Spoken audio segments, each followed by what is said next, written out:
take his shirt off. Guest starring. Right. Everyone, hello and welcome to this week's episode of the Pen and Paper Pod. We're so glad you're here to enjoy it with us. I am your host, as always, Tanner, your DM. Joined as always by everyone here, Jack playing Lucky. Woo! I didn't have it ready.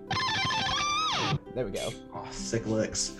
John playing Grizz. Poochi, no! And Trevor playing Rabab. And Alright, guys. Before we get started, I think Jack has something to say. Yeah. So everybody, if you are in the North Carolina area, which I know is two people that I'm going to try to force to go to playthrough, on March 19th and the 20th, there's a playthrough convention in Raleigh. You can go there. It's for the 2022. I'm going to be running a table there where I will be doing the Blackwater Blight, which is going to be a short 2-hour campaign. You can come and I can DM for you. And you guys... Remember season 3? I'm not that bad. Unless other people want to stand up and say that. I mean, I'm sure Trevor can stand up. Trevor can stand up and be like, "He's the worst. He made me kill an entire nation of people." I'm not gonna go. A little more than that. It was all of existence, wasn't it?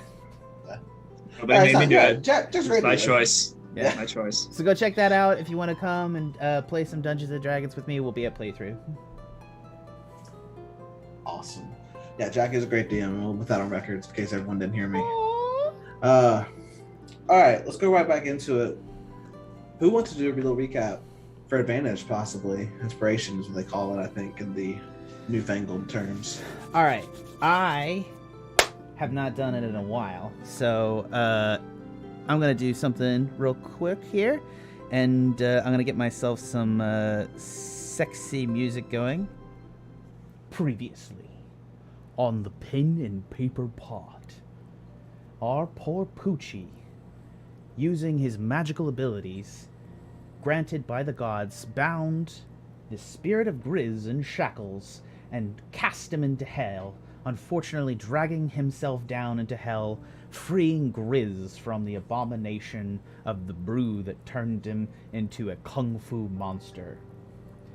Now lost to the party, our party is unable to recover Poochi, and has instead joined with Grizz and the previous other 3 assholes that are following them around, and is headed into the main area to fight the monk, whose name is escaping me at this exact moment. I have him.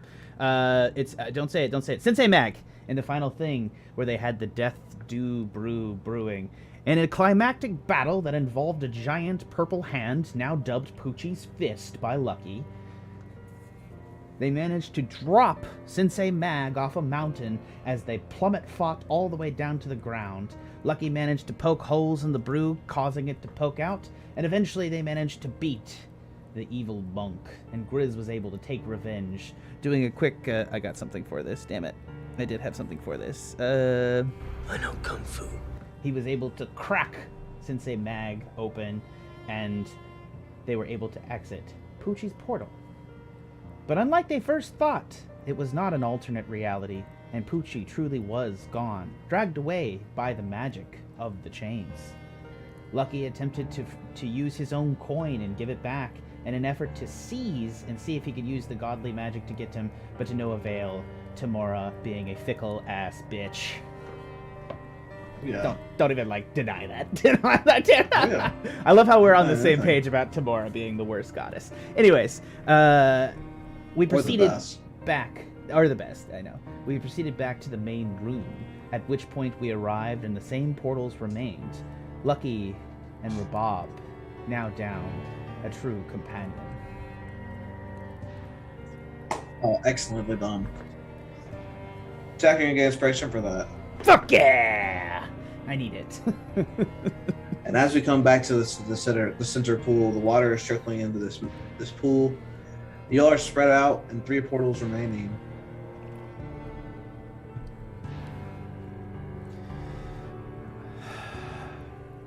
Poochi, or Lucky, you're having trouble squeezing your hand in between the walls, but it's still there and working. Grizz, you're dousing yourselves in this ambrosia, and Rabab, you're kind of sullen there as you look and realize your friend isn't there anymore. Again,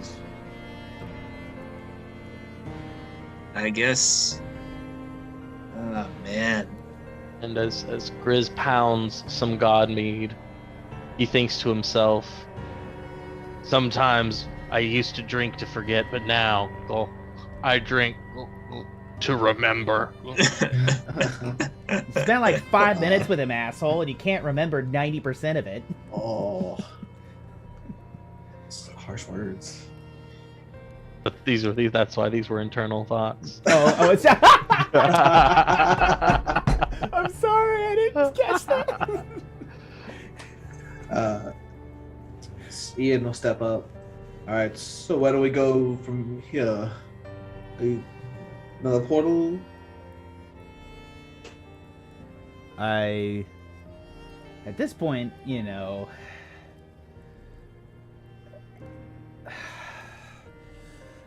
we have to assume that she is guiding us and wants us to do this for some unknown reason, right? She is the spirit of the crag itself. Yeah. I mean, she's been there all along in our dreams, man. And I don't think we can just walk away from here without seeing. I can't walk away from here without seeing where the rest of these magical doohickeys go. So I'm gonna turn back to mine. And which one was mine? This one? I think it was this one. Hold up. One. I'm gonna grab him solidly by an ear if I can catch it. Ouch. Okay. If you do avoid it. There's a lot of ear there for you to get. So. Well, I may not be able to I mean, I actually don't know that Rabab is actually technically that strong, but like, I actually may be stronger than Rabab actually. What is your strength? Out of curiosity. My raw. Yeah, just raw strength. At least a 10, I bet. -1. Oh, I'm 0. I'm stronger. Nice. I catch the elephant man by the ear and pull him down, and he's like, maybe we should long rest. Hey, all right. I'm not in a hurry. Sure. Maybe we need to pour one out for Pooch while we're at it and reflect on our loss. I would like a drink. I would like something fancy, and I'm going to use whatever I can, and I'm going to use this cursed monk to make myself a drink. It's least you can kind of do, since you know, our friend, you know, just about.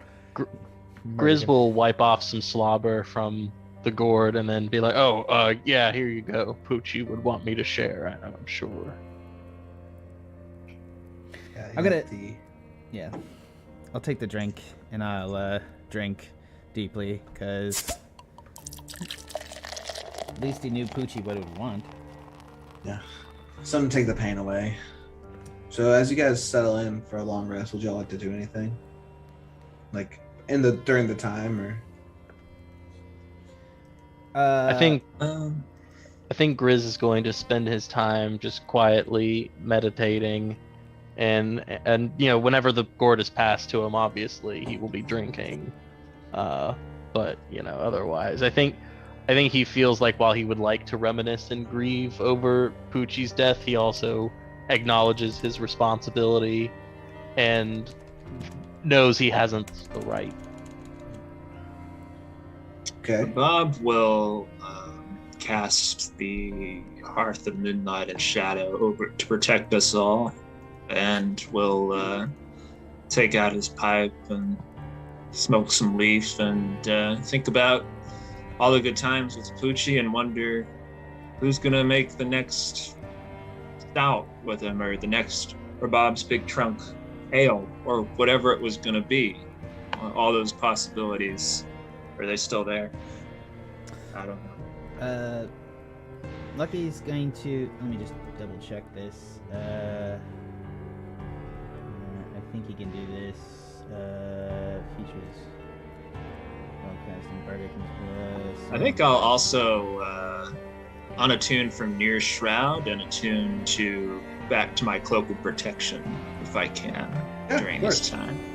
Of course you can. I'm going to switch up and begin kind of playing a sad song on my lyre and just sort of looking at Grizz across the room in the traditional of, Lucky's theme. No, it's not Lucky's theme, it's the show's theme, but I like it.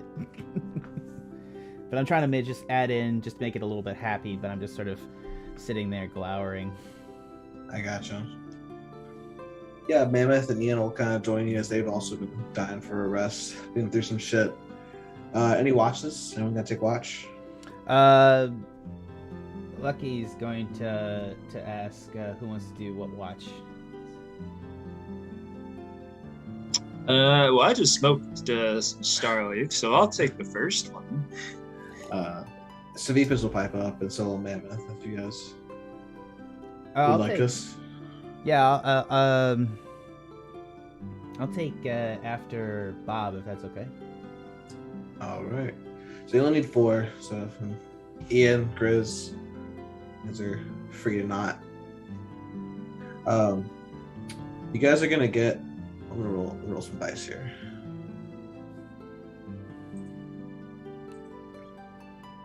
Okay, there it is.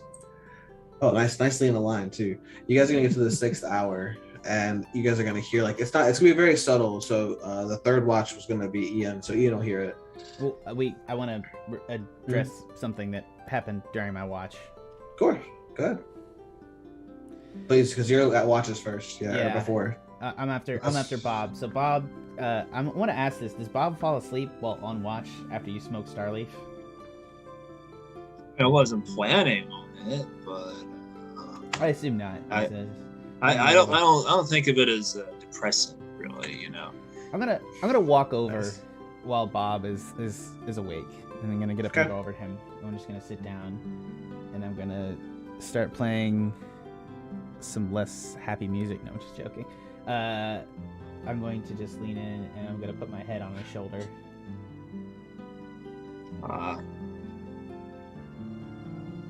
Hey, you can leave it there a while. That's okay. Do you think we should kill Grizz? Oh, why? Because it's kind of his fault. Was it kind of his fault? I mean, it's his fault. Oh yeah, but I mean, Poochi made his decision, right? I mean, it was his choice to do that. That's what we found out, right? Did we find that out of curiosity? I don't necessarily know that we did. You guys knew that how the items interacted with each other. That's true. Okay, so we do know that he made a choice. I mean, and Grizz didn't send him to hell. You want to hurt him, don't you? Don't you want to hurt him? A little bit? Oh, not really. I mean, all right, it's my watch, man. Go to sleep. All right. Hey, if you want to hit a picture of Grizz to make yourself feel better, that would be okay. Could probably blow a smoke ring of him or something. I don't know. That'd be very complicated, but I'd give it a try for you. You think it's pretty doable? You're pretty well seasoned with. Why would I want a smoke ring? Right. Why would I want a smoke ring of Grizz? You're right. That's way too much effort to try and put into somebody you're actually mad at. I think instead I'll try to conjure up an image of Poochi with Druid craft and smoke. Okay, smoke the thing or just smoke? Period. You're not gonna smoke the little thing. Poochi. I'll smoke some more Starleaf first. I got first. Okay. Okay, gotcha. So Lucky, your watch is gonna go through uneventful. Ian will wake you up and say, "Hey, all right, I'll take the watch." Or sorry, Savipis will take the watch. Sorry, it's not Ian. He's bullshit. I'll lay down and just think about murdering Grizz in my sleep.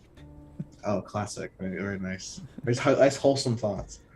So on Savipis' watch, he'll hear this slight crumbling, a shake in the actual foundation of the dungeon, and then something just kind of just leaves. Gets through his watch. He tells Mammoth about it.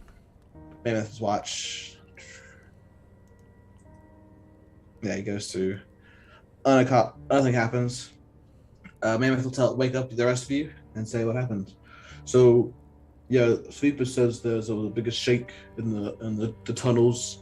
I don't know. Then it's what, something left? Yeah, and then she goes, yeah, I felt like something, like an echo leaving, going farther away. But that was all. Nothing else. Just a big, ominous, echoing something. That was not necessarily close to us, but it was moving away from us, do you think? Yeah, it's like when you hear an echo from far away in a tunnel, and it's long enough that you can see it kind of fade out. That's what it kind of felt like. Cool. You know who it is, right? Nah, man. Who is it? It's got to be Fraz or Blue. He's moving through here. He's going through trials or whatever to try to get where he needs to be. Like he's trying to. Wait, get you think he's interfacing with the same black-eyed girl stone statue system thing that we are? Who What knows? trials? What do you mean? I don't know. Maybe, like a demon jumped in here the size of a city, like that we saw. We all saw it. I mean, I don't actually know if Sabibus and Ian had eyes at the time. Did you guys see the demon? No, it's all kind of black at that point. Yeah, I'd rather not remember. I straight up. I apologize for even bringing it up. I'm so sorry. Grizz will say, maybe if we're unsure, since the two of you can interact with these Mistras, you should consult them. Perhaps they know. It's a really, really good idea. Unfortunately, it came from Grizz, so. And Grizz doesn't see it. Grizz That's can't not interact bad. with. He can't interact with any Mistras, right? No, he cannot. I mean, you can't even see them. Oh shit! Yeah. Okay.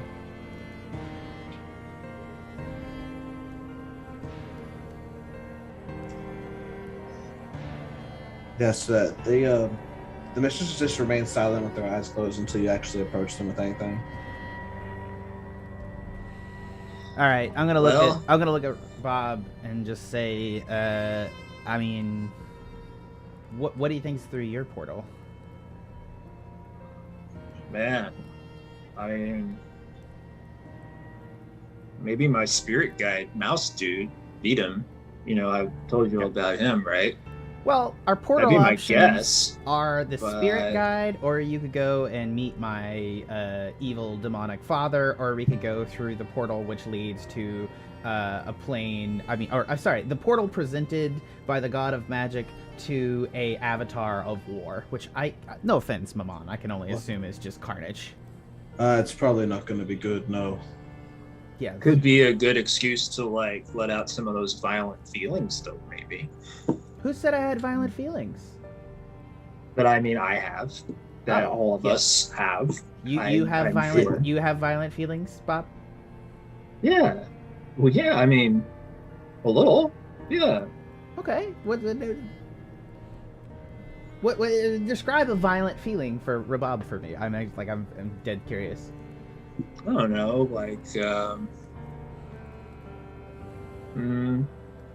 Something smells really bad and it won't go away. Like that kind of thing. Like you just need to get it away. Like you need to get away from something and it won't get away. Like that kind of thing. I still vote we go to Bob's portal. Did anyone disagree? Yeah, I'm down. Grizz, are you with us on this? I mean, wait, you're up for more? I'm with you all the way up Laying to down and dying up is to always and beyond an option. the gates. You can always just lay down and expire on the rock and think about the sins of your past and that kind of stuff. That's always. How's it'll perk up. How's the pot calling the kettle black on that one there? Fuck you, Ian. No, Grizz- I apologize. Ian, is Grizz there will any... actually. Oh, sorry. Go ahead. Go ahead. No, you Go, go. No, Grizz, please go ahead. Yeah, please. Grizz is gonna think for a moment on what Lucky says, and he says, I had the same thought too. Poochi tried to talk me down from the fight, but I couldn't see a justification for living after what I had done. So I gave in.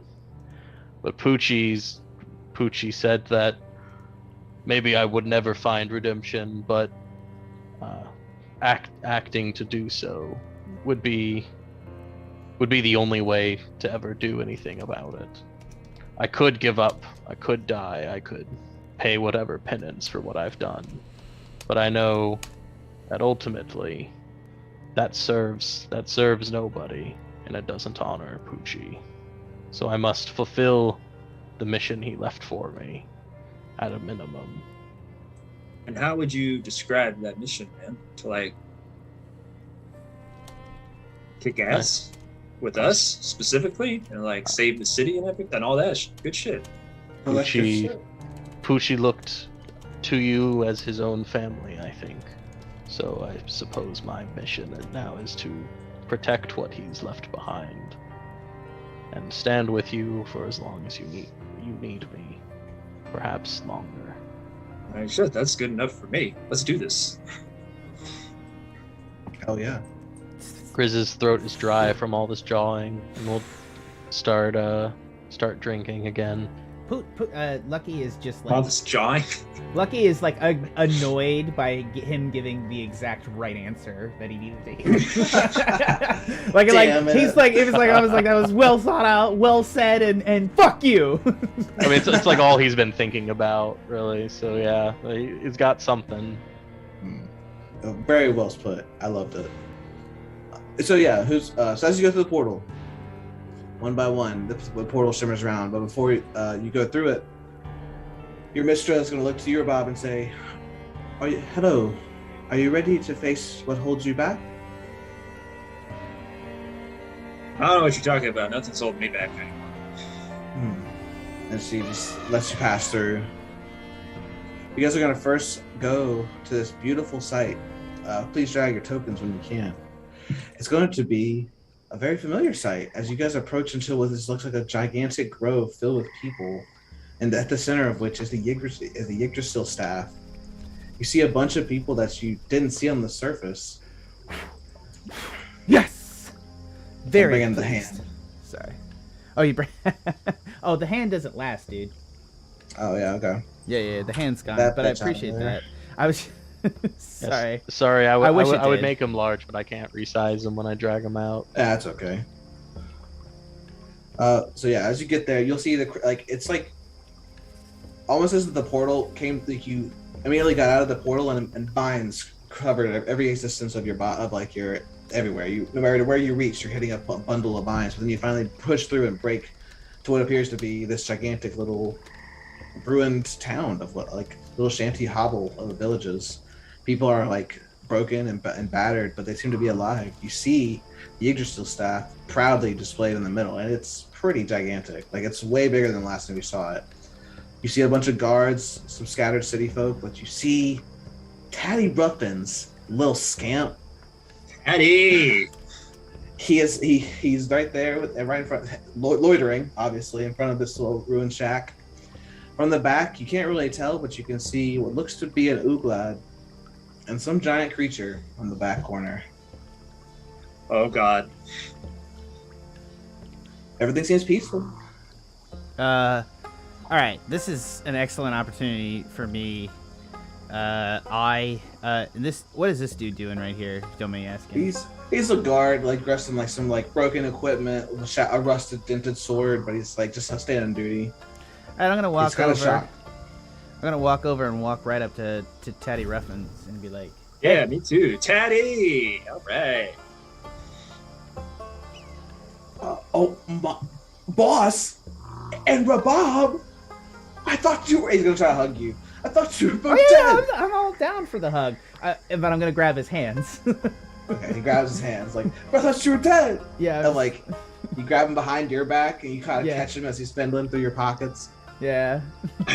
Can't change, Taddy. No, and I don't want to change, Taddy. I respect it. I respect the game. I elbow Lucky and I'm like, look at him calling you boss, man. He knows what's up, right? He knows us. He's got us, right? Taddy, where totally were you when the city fell? Man, boss, when the city was falling, it was chaos out there. Not like I'm not even exaggerating when I say like the people were doing things I never even think people could do. But I had the last minute thought to just like rush to the staff in the middle, since it's like it started to cocoon itself like about like a week or a day or two before any of this happened. I mean, and like the whole church was falling down. The whole organization was like just in a shambles. So I just grabbed anyone who was closest enough to me. I just like grabbed him and told him to follow me, and then that's how I got here with the rest of the gang. And as you like peer through the like the hovel, you can see there's a couple of children in there, all kind of beaten and bruised, sad looking. It's I mean, it's been rough in there these last like few days. I mean, whenever we ask for it, we get food like in fruits or something from the various vines around here, but we can't seem to leave. Like it's kind of crazy. Unintentional note, I look in at the children and I see 2 redheads and 3 children with demonic eyes, and I assume, okay, so they're all monsters. Like I just no souls and 3 are demons. I know, right? Sorry, please continue, Bob. Well, I was gonna say I like your new digs. I'm glad you're getting food all right, but what's keeping you from leaving? Well, where even are we? Like as soon as I got in here, that's what I thought. Like as soon as I got in here, all like the sound of all like the screaming and the like crumbling parts, I just all vanished, and all this was mystical. Like this what we're hearing now. I don't even know what part we are in because we can't leave. They fell into the crag. What's in the crag? You are in the crag. Are we in the crag? Are we all in the crag? Yeah, we may be dead. Wait a minute. Oh. Wait, we fell down. This is the pit right now. I think we may have fallen into the pit, Taddy. Are you okay? I thought. Oh. Whoa. I don't even think I want to leave now. Well, oh man, got a lot of questions. Don't really want to, just to the DM, don't really want to say my thought process to this child and freak them the fuck out. Like, I got like a lot of thoughts. Like I'm like, are we alive? Have we moved to a different reality? Did we die, and this is our souls translated into that? That's why there's members of the monastery. Are we actually in some form of pseudo-hell, by in which, like, no exit style, and actually the members of the Death Stew monks have died and come down here as well, because they were all in combat upstairs. We saw a bunch of Uglads die. So, like, is Uglad actually dead and down here, and the only people that survived are the crag, and when we actually fell into the abyss, we actually just ended our own lives in a suicidal attempt? God! Sorry. Yeah, I put just a hand on Lucky's shoulder just to make him feel better, because I know he's going through a lot. So how are your neighbors down here? Anyway, who else is here? Oh, hold on. I'm sorry. I just got told I was in a fishbowl, and there's a whole other house around it. Like, wait, what? Oh, wow. I don't want to leave this place. Yeah, listen, kid. You have an easy thing here. The place feeds you, and you're safe. And out there is not safe. Is that Grizz? Is that you? I'm gonna turn on. Wait, you guys know each other? How do you guys know each other? Taddy, how do you know Grizz? Oh, Savipis told me to keep track on him when he was in the city. Oh, that's like a very. That's very understandable considering. And then I am very dangerous, and you was very right to keep eyes on me. That's a good boy, Taddy. And he'll like push the scar all the way. Ah, yes. Always on the next play. I love it. Ian will come up. Sweepus, we don't have any time for this bullshit. And Mammoth goes, I couldn't agree more. Well, how do we get out of here? And he's like addressing the little boy. Little boy, how do we get out of here? Tell me now. Guys, you're going about this all wrong. Let's just relax, take in just the scene, and maybe go see what's happening with the Atkinson branch over here. Just being like, nope! Did you see Tanner just moving the guard away like slow? He's like, should I be concerned that he's running away? I say to no one in particular. So yeah, the Mammoth is towering over this little boy, like almost about to break out the hammer. Oh no! And I stepped directly in front of him. I was like, nope, no. Okay, I mean, it's hard to tell what humans we can and can't kill in these stupid portals. I understand. We all look very small to you. It's gonna be okay. I'll get you something to smash soon. You're gonna have all the. Are you belittling me, little man? I'm not belittling you at all. I respect your ability to smash people flat, and I want to use it to my own advantage. Besides, Grizz says, I believe that the answer lies with Rabab. We were sent here for a reason. Right. So we got to think. Rabab may not be as directly combat-oriented as Poochi. This may be some form of trial, so we need to figure out. Maybe Bob's about helping people, and that's what we gotta do. Yeah, I like your energy. Let's go look at the tree branch thing. To be honest, I feel like it's more gonna be about smoking Starleaf, but, that's, it's whatever you want. And, do we see, like, more people in this kind of square around the branch as we approach? Get a handle on who else is here? Yeah, it's just various miss and matches of people. Like you never really seen them on in the city, but you kind of know they were there. Do they look scared? Cool? Chill? Well, they're very chill. Confused? They're definitely confused. They've kind of gotten to this point where they're kind of sad because they've tried to leave so many times, but they just failed every time. So just what do we even do here? We just sit until we ask for food, I guess. So kind of that. Sullen, sunken look. All right. Yeah, we gotta do something about this.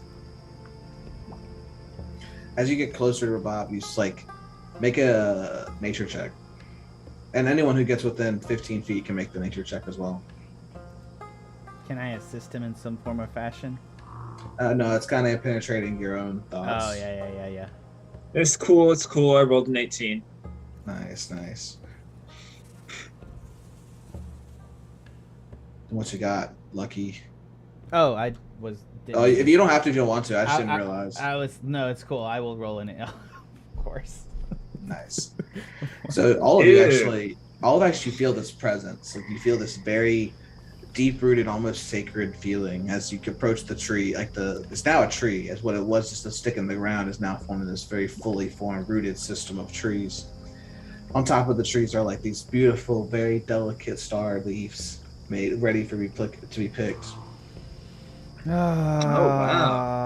wow! You see, as the wind kind of blows the leaves, you see Rabab, your nose goes in the air and smells that a very sweet and pungent, beautiful smell comes off of them.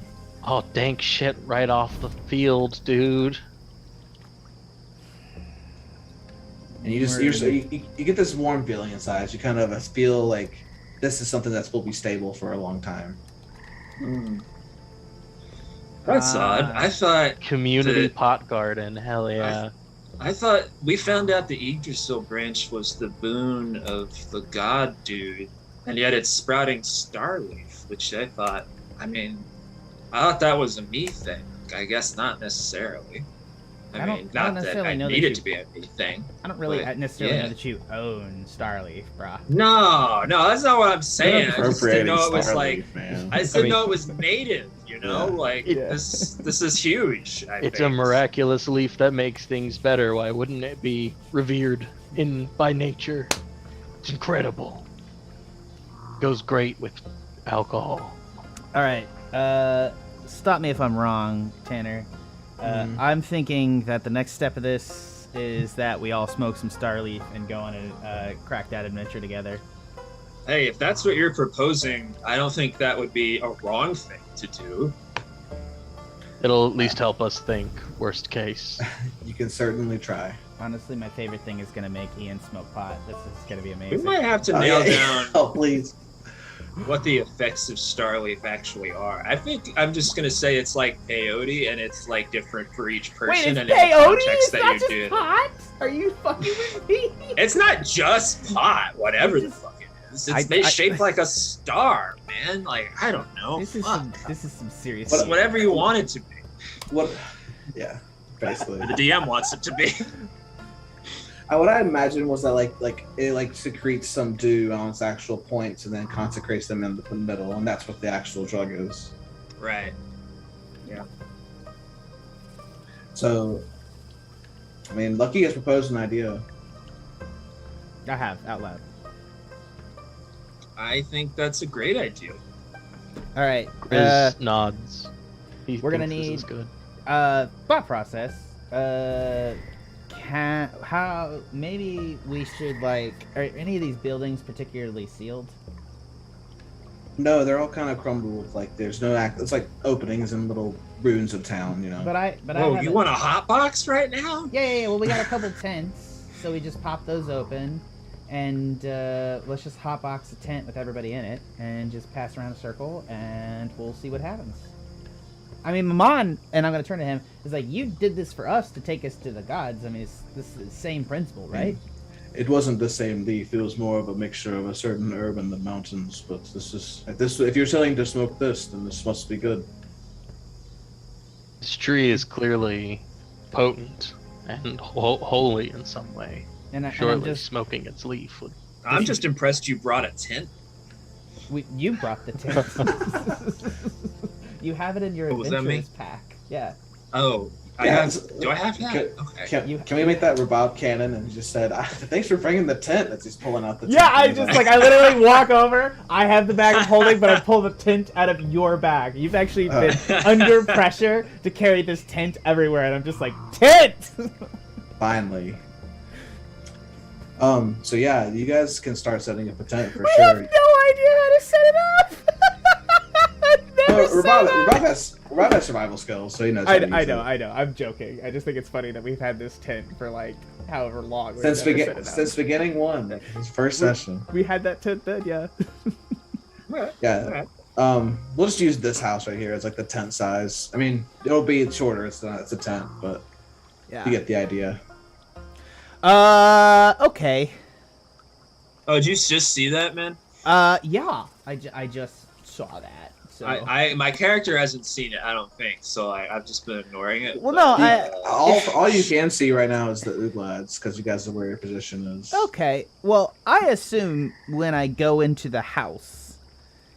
Actually, Are we going over there? No, actually, here's the bigger thing. Bigger thing. I'm going to turn to Savibus, because we see Ooglad. I'm going to turn to Sabeeps. And you mind if I call you Sabeeps? I mean, whatever at this point, man. We're about to die. Whoa! I like that Who energy. says we're about to die? I mean, common sense, honestly. You might die, but don't count yours. But Grizz, though. Yeah, that monks. Yeah, I'm sure just the way everybody shakes out. If there's anybody here that's gonna live, it's gonna be Ian, Perks, and Grizz. As you're setting up the tent, you definitely can see the creature he's guarding is like humanoid in nature, very familiar looking, red, spiky, general evil. Saveeps, should we go talk to Ooglad? I mean, I was going to if we had made sure we were safe, but you can't trust too much around here. Well, I wouldn't. What about setting up the tent, man? Am I just doing that by myself now? You can if you want. This is literally every camping trip Trevor and Jack will ever go on. It's like Trevor's gonna set up the tent. So yeah, if you guys, whoever wants to approach Sabeep or Ooglad, as Rabab says at the tent. I'm gonna go with Saveeps. Just head up there. Yeah. Actually, so no. Before I do that, can I write one thing in? And I don't want to stop you. Please. I'm gonna ask Taddy Ruffins, who I think is still by us, if I'm not mistaken, or he may have run away. I mean, he's kind of just hanging out with Grizz, just like Taddy, have you seen kill Ooglad do people? anything? I'm not. No. What? Oh. Taddy. What? What's Ooglad been up to over there? He's guarding the prisoner. Okay. Oh. So yeah, as you get up there, you'll see that it's in fact Ooglad. He's very kind of lax. Like he's holding an axe for sure, but it's like at his side, he's not really wielding it. He's just kind of sitting down, looking at this person. You'll notice the larger, more evil-looking person is the shape of the General Teraptus that you guys fought in the Portal Realm. You'll see that he has no weapon. He's kind of just sitting there on the ground with his fetal position, knees to his chest. He's sad and sulking. I was very scared of this man. This is maybe a little bit of an ego moment for. I love it. I'm gonna let Saveepas lead intentionally.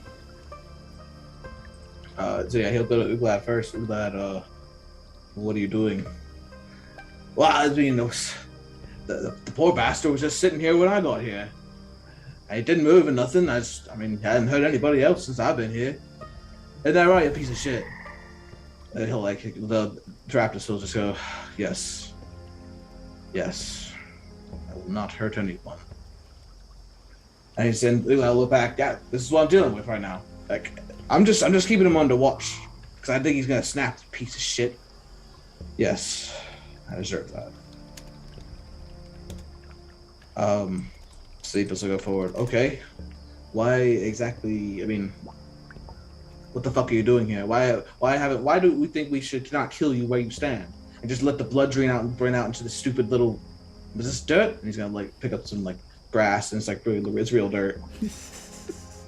I enjoy the fact that Savipus is not sure as much as Lucky is where the fuck we are.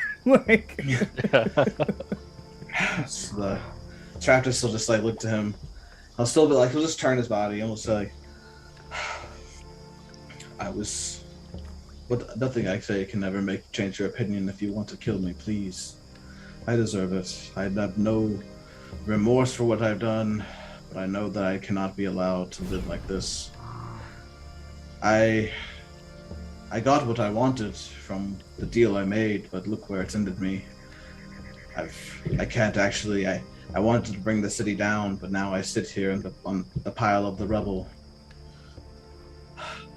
The deal with the demon was true, but now I am living out its recourses.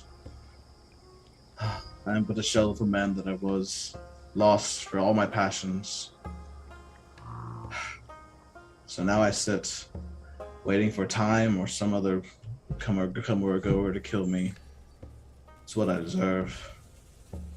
Why did you make a deal, and what were the terms of the deal you made with the demon? Franz Ubalur. Well, he always went by Forlorn for me, but mainly I remember of that night that I was filled with such rage. It was the night I fled the city, and I just had such hatred in my heart for everyone in that damned place.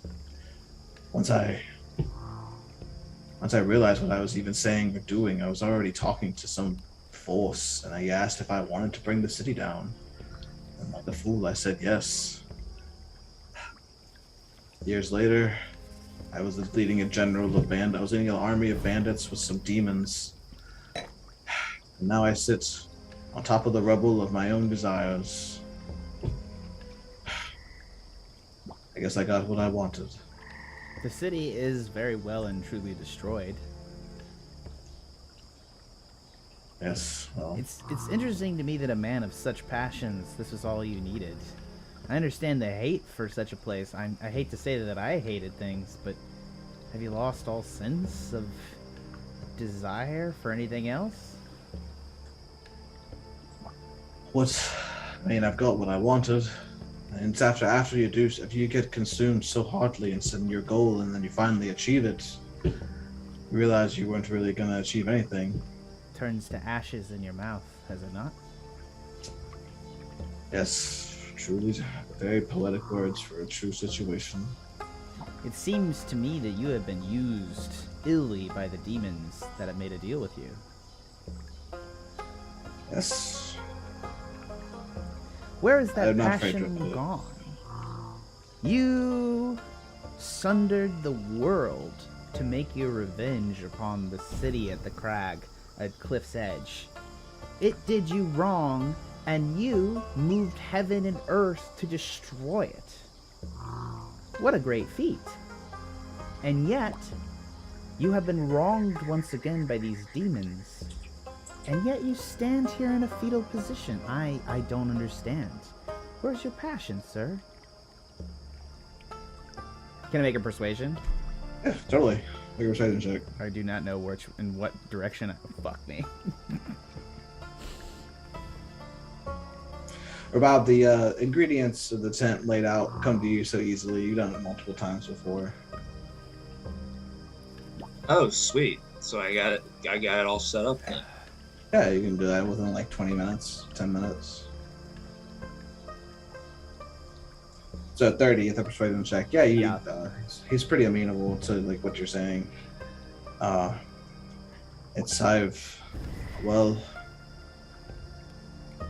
was grifted the power of these demons, and they let me in on their own plan, which was to use my plan as a springboard for their own plan. I come to find out that what this demon has in store for the world is, this rubble might not be the best rubble, but I imagine it's gonna be the best out of a lot of it rubble coming up. And this demon will just stop at nothing. It's almost just like he has no desire outside of just becoming the end of this world.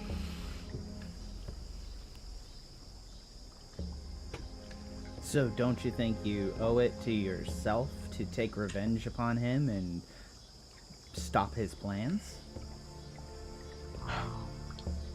And what for? The world's ending anyway. We die one way or another. So then it doesn't matter. If you tell me exactly what his plans and what you know about, you will help me in a small way that can't possibly hurt your position. There is thus no reason not to help me and not to tell me everything you know. And at the very least, it'll take your mind off your woe. I don't have a problem telling you his plans. Good luck stopping him. Appreciate it then. He wants to become the new god. He's gonna use whatever at the bottom of this to siphon its power into himself and then achieve a new godhood. And with that, he can just do what he wants. He becomes autonomous, if you will. Okay. I'm gonna toss an insight out just for shits and giggles, but I pretty much believe him. Okay, go for it. Yeah, I don't know. It's hard to read. I don't care. I believe him. It's just like, from context, I immediately believe him.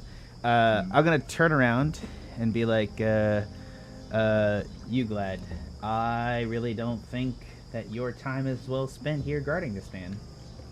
I mean, what if he attacks these villages? Sorry. What if he attacks these villages? I mean, do we think he's going to? You never know. He did kill the entire city. He was kind of successful at it. I'll give him that.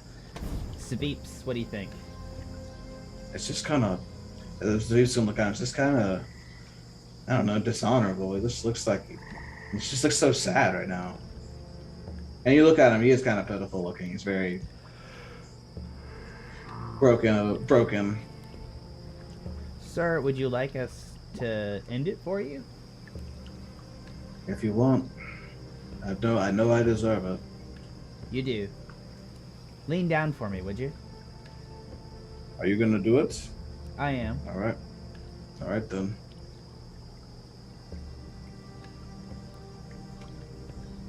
He leans down.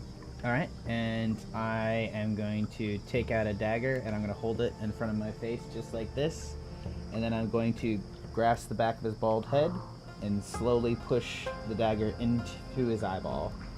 Okay. As you get to, like, your blade comes to approach, you feel it hit, but it doesn't bend or doesn't seep, doesn't go through. It doesn't even appear to penetrate in any way. It doesn't even hurt him. I'm gonna pull back and be like, okay, well, this was embarrassing. Is it over? Not yet. Am I gone? You're not yet. You just chill. You glad? Yeah. So.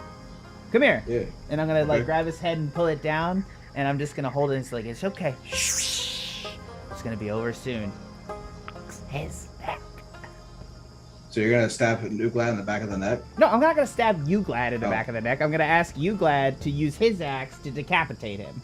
Gotcha. Sorry, I misunderstood that. Yeah. I'm not killing Uglad. He gladly raises his axe and goes in for the clean chop, and it's forceful. You can see he puts all his weight into it, but then you just slam right like a ting.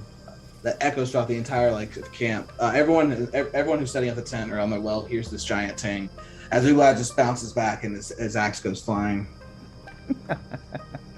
I'm gonna hold him up and pull his head up and push it up and be like, "Be still, my child. Wake your eyes. Let me see you." Oh, what? He looks into you. It appears that you may have been cursed to live longer. And I ask you, do you have any weapons of your own? No. I lost the axe in the fall. So there's no weapon that you think can hurt yourself? I don't know. Do you need to breathe? Maybe. All right.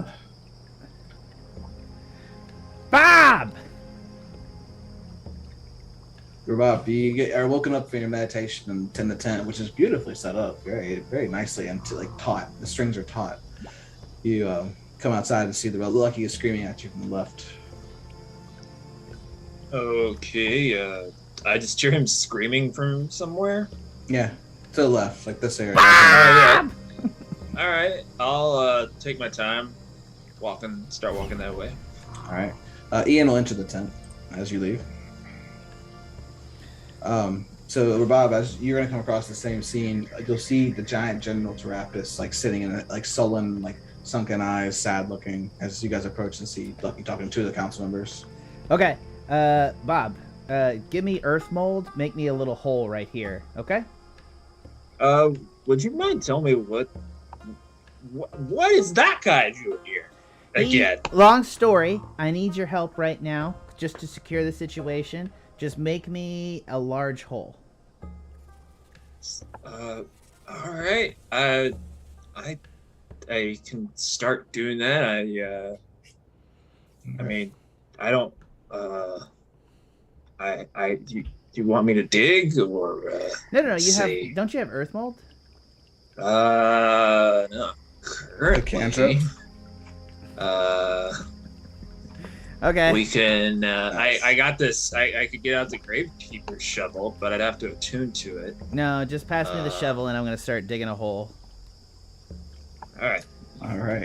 And I'm gonna look at him, and I'm gonna be like, "Don't you wait. We're gonna drown you. Just a minute here." And I'm gonna start digging a hole. Grizz, what situation are we securing here? And I look at the Teraptus and see that he is despondent, disheveled, yeah, like a shell of a man. As you look to him, he's gonna just go, just hello. Grizz, you wanna fill me in here? This is over on the well. Grizz is there, so you're with Savips and Uglad. Yeah, Grizz is drinking at the well at the moment. Wait. Oh shit. Okay. Lucky's there. Yeah, I know, but Lucky is digging. Seems very preoccupied with digging. Lucky, make an athletics check.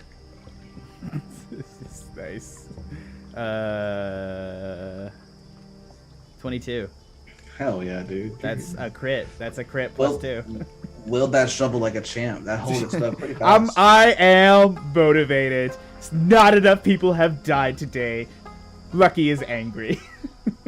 Lucky, are you digging a grave? I'm digging a shallow one. Savibus will explain. He's trying to drown this piece of shit right here.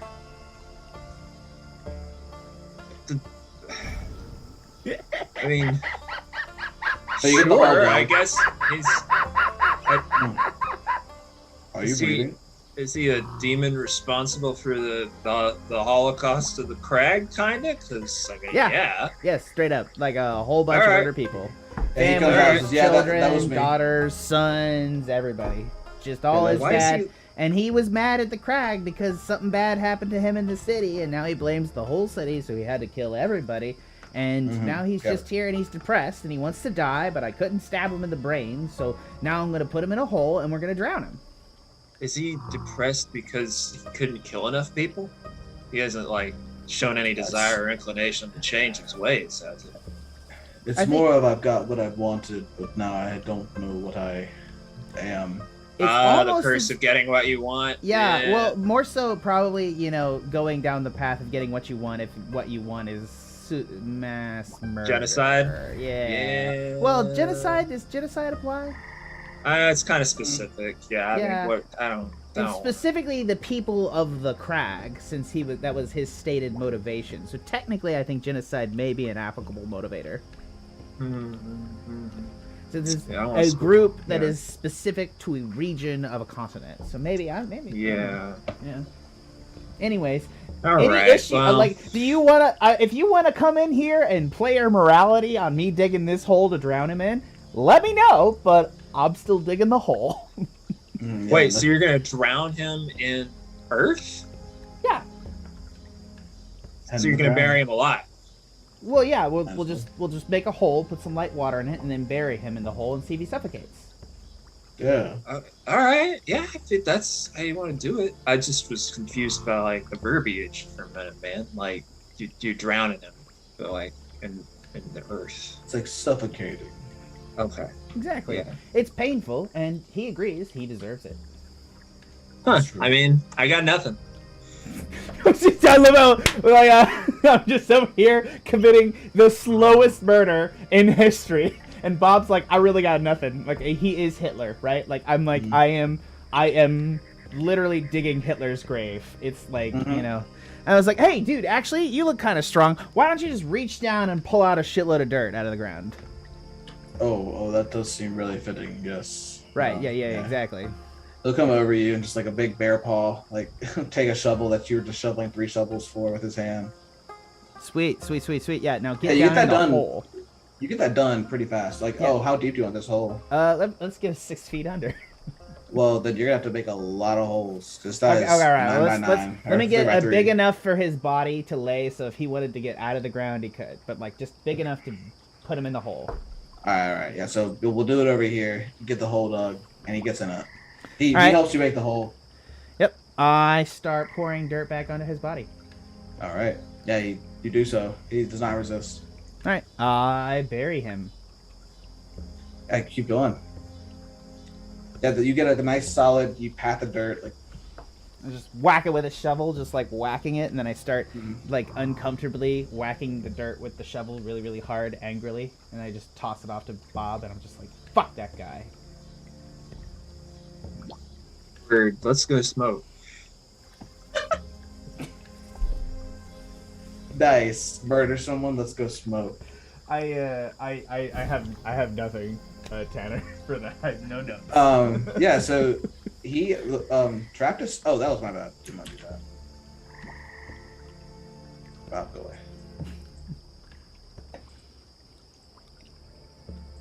That was the most uncomfortable assisted suicide in history. Yeah, and you feel like he's probably solidly packed in there. I mean, he's got to be suffocating at this point. And I'll put him. He's gone into the dirt. There's a nice dirt pile on him. You guys go retreat back into the village. Uglad now with his like guard duty done. You see that Rabab set up a great tent. Fuck yeah, I did.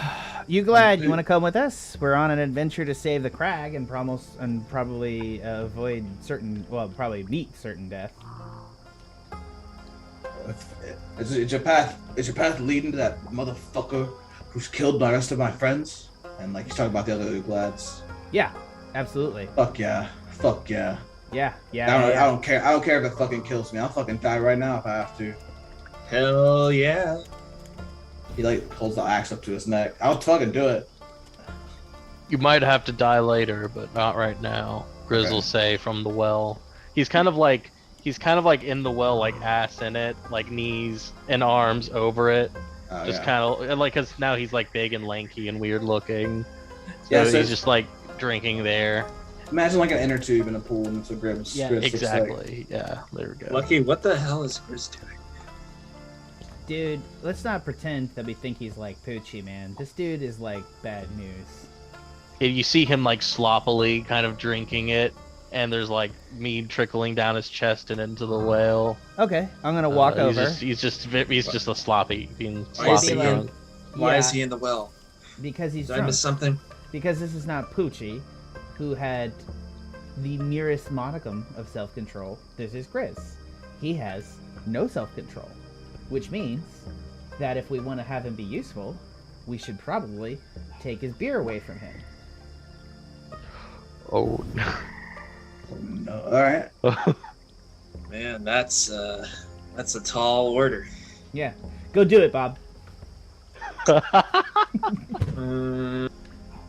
got this. Hey, You're reasonable. Grizz, Yeah. would you like to transition to something else, maybe, just for tonight?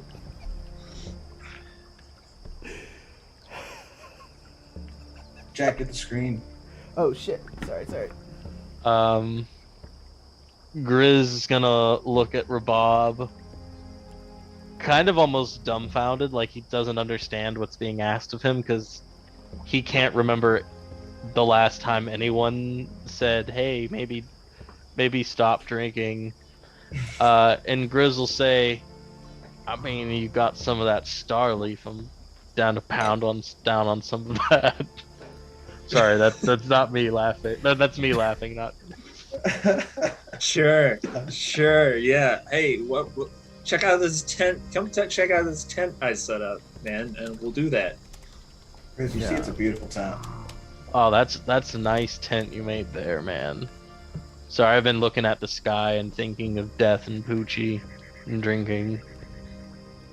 So, Everybody's so impressed with this tent. I'm gonna say I used Druidcraft to like grow some nice like little flowers over it, Oh yeah, like so little it smells brambles. good in there, and it's just like a little Hobbit hell almost. Oh, I love it, dude.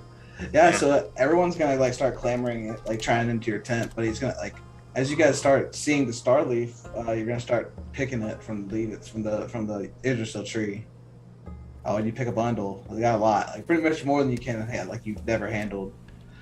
But you see it, you pick it, grows back. You pick it again, grows back. Pick it again, grows back. And you break down a whole bushel, and you're just like, all right, folks, who wants some? Literally the whole town, like the whole town. The whole survivor community is like clamoring into your tent to get a huff of this star leaf as you guys have been piping it up all over town. Man, we could do some killer group meditation with all these people, and like get them all in the tent with us. Do you guys want to try that? Or do you want to just keep it tight, like just us? What are you feeling like, Lucky? It's been a rough like couple of days. Okay, so what happens if the Starleaf takes us somewhere dangerous? Why would the Starleaf take us somewhere dangerous, man? What are you talking We about? went to the gods last time we smoked something out of a pipe, man.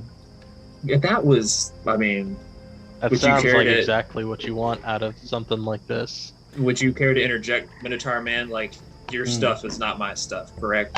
Oh yeah, it's definitely not. Yeah, that stuff is not nowhere near this stuff. This stuff is delicate. He's like examining a leaf. There's so many prickles, and like you can even see the condensation of the dew is actually changed. It's like he's going to a rant about it. You know, maybe I could be more sensitive about this, though. That was a pretty traumatic experience. I mean, they also were gods and could have just like ended us if we had pissed any of them off, which was definitely a close call with me and Tamara. Oh, by the it way, always is. it's a new day. It's been 8 hours. I flipped my coin. Go for it. All right, hold on. Let me just double Oh, check. What do I roll for that? It's a D20, right? It's a D20. Basically, below a 10 or 10 and below, something good or something bad. All right, just a straight D20. Here we go. Ouch, dude. Okay. Tamara Sorry. continues to be useless. Till she flips. Oh, actually, All right. can I? I mean, why wouldn't I be able to use a luck point on that? Yeah, why not? To roll. This is the greatest. Honestly, I know this is like I'm in Chucky. I'm in like questionable territory. Greatest day of my life that you let me do this. No, man. That's what it's there for. What are you doing? Ah! Yes. Sorry. Nice. Yeah, so with your own ingenuity, you'll get yourself a great a great luck bonus from Tamora now. Holy crap. Okay, cool. So let's just do this real quick. So I subtract the luck point, and the lucky one is on at the beginning of the day. Each roll does d20. You replace any rolls made throughout the day with any of these rolls you gain. So I need to roll 3 more d20s. Yeah, 3. Yeah. So 1, 14, 14, 17. Okay, I got those 3 rolls. So I can choose to replace any d20 roll with those. Yep. Friend or foe. Friend or foe. Holy crap. Lower at the beginning of the day, you must 3 little spells. Oh wait.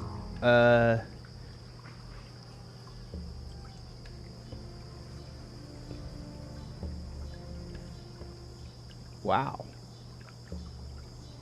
We didn't follow that second part. Anyways, we're done. We're not gonna read that more. My bad. I probably should have been. Yeah. All right. So you guys are starting to roll. How are you gonna do this, Rabab? Everyone's kind of looking to you as the expert here. I'm going to call out to the citizens, and I'm going to turn to Savipus and Ian. And actually, I'm going to turn specifically to Ian and being like, what do you want the citizens to do? I'm just ask him point blank.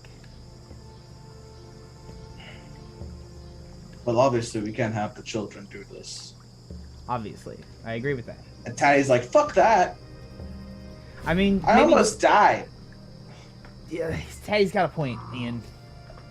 Teddy, I'm sorry. Like, nothing. Like, it's not that we don't care about you, but like, I mean, where are our morals at that point? Giving drugs to it. We're gonna not Do I know the I'm gonna turn around and look at Starway Hold on, Jack. Rabab, what are you doing? I was just going to ask if I know the effects of Starleaf on human physiology. I'm thinking probably not. You do? Yeah, you have a lot of friends that are humans that have taken Starleaf. Yeah, that's true. Yeah, and you know that like you can have children per se. You've never seen anyone below like 12 have it, but you definitely have seen children. It's like a street drug, you know. Like you can see children smoking cigarettes sometimes. Like, Okay, continue, Jack. I just made a promise on chat to drag Poochie's cold dead body from hell, Orpheus style. So, which I suppose Orpheus style means that it'll be tragic and you end up going back. And will end in failure. I really should like listen to my own mix. Jinx it. Okay, thank you. Yeah, I'm gonna look at Taddy and gonna be like, hey, Taddy, this isn't just like some sweet ass hash. This is going to take you to another dimension where you may have to fight some gods. Really? Yeah, this is not, and I'm gonna cast out to everybody around us. This is not just good stuff. We are going to try to save the crag, and this stuff is a magical smoke-based portal to take us there to fight gods, demons, and everything else. Rabab is getting a flashback to a concert in Selesnya where somebody got up on stage and was like, there's some bad acid circulating. There's a lot of bad acid out there. And if you don't have a fuzzy cat to rub, you don't need to take it. It's bad. Yeah, so as you say that, make a persuasion check. Well, this is hopefully something I'm okay with. Oh my god. I am going to change that to one of my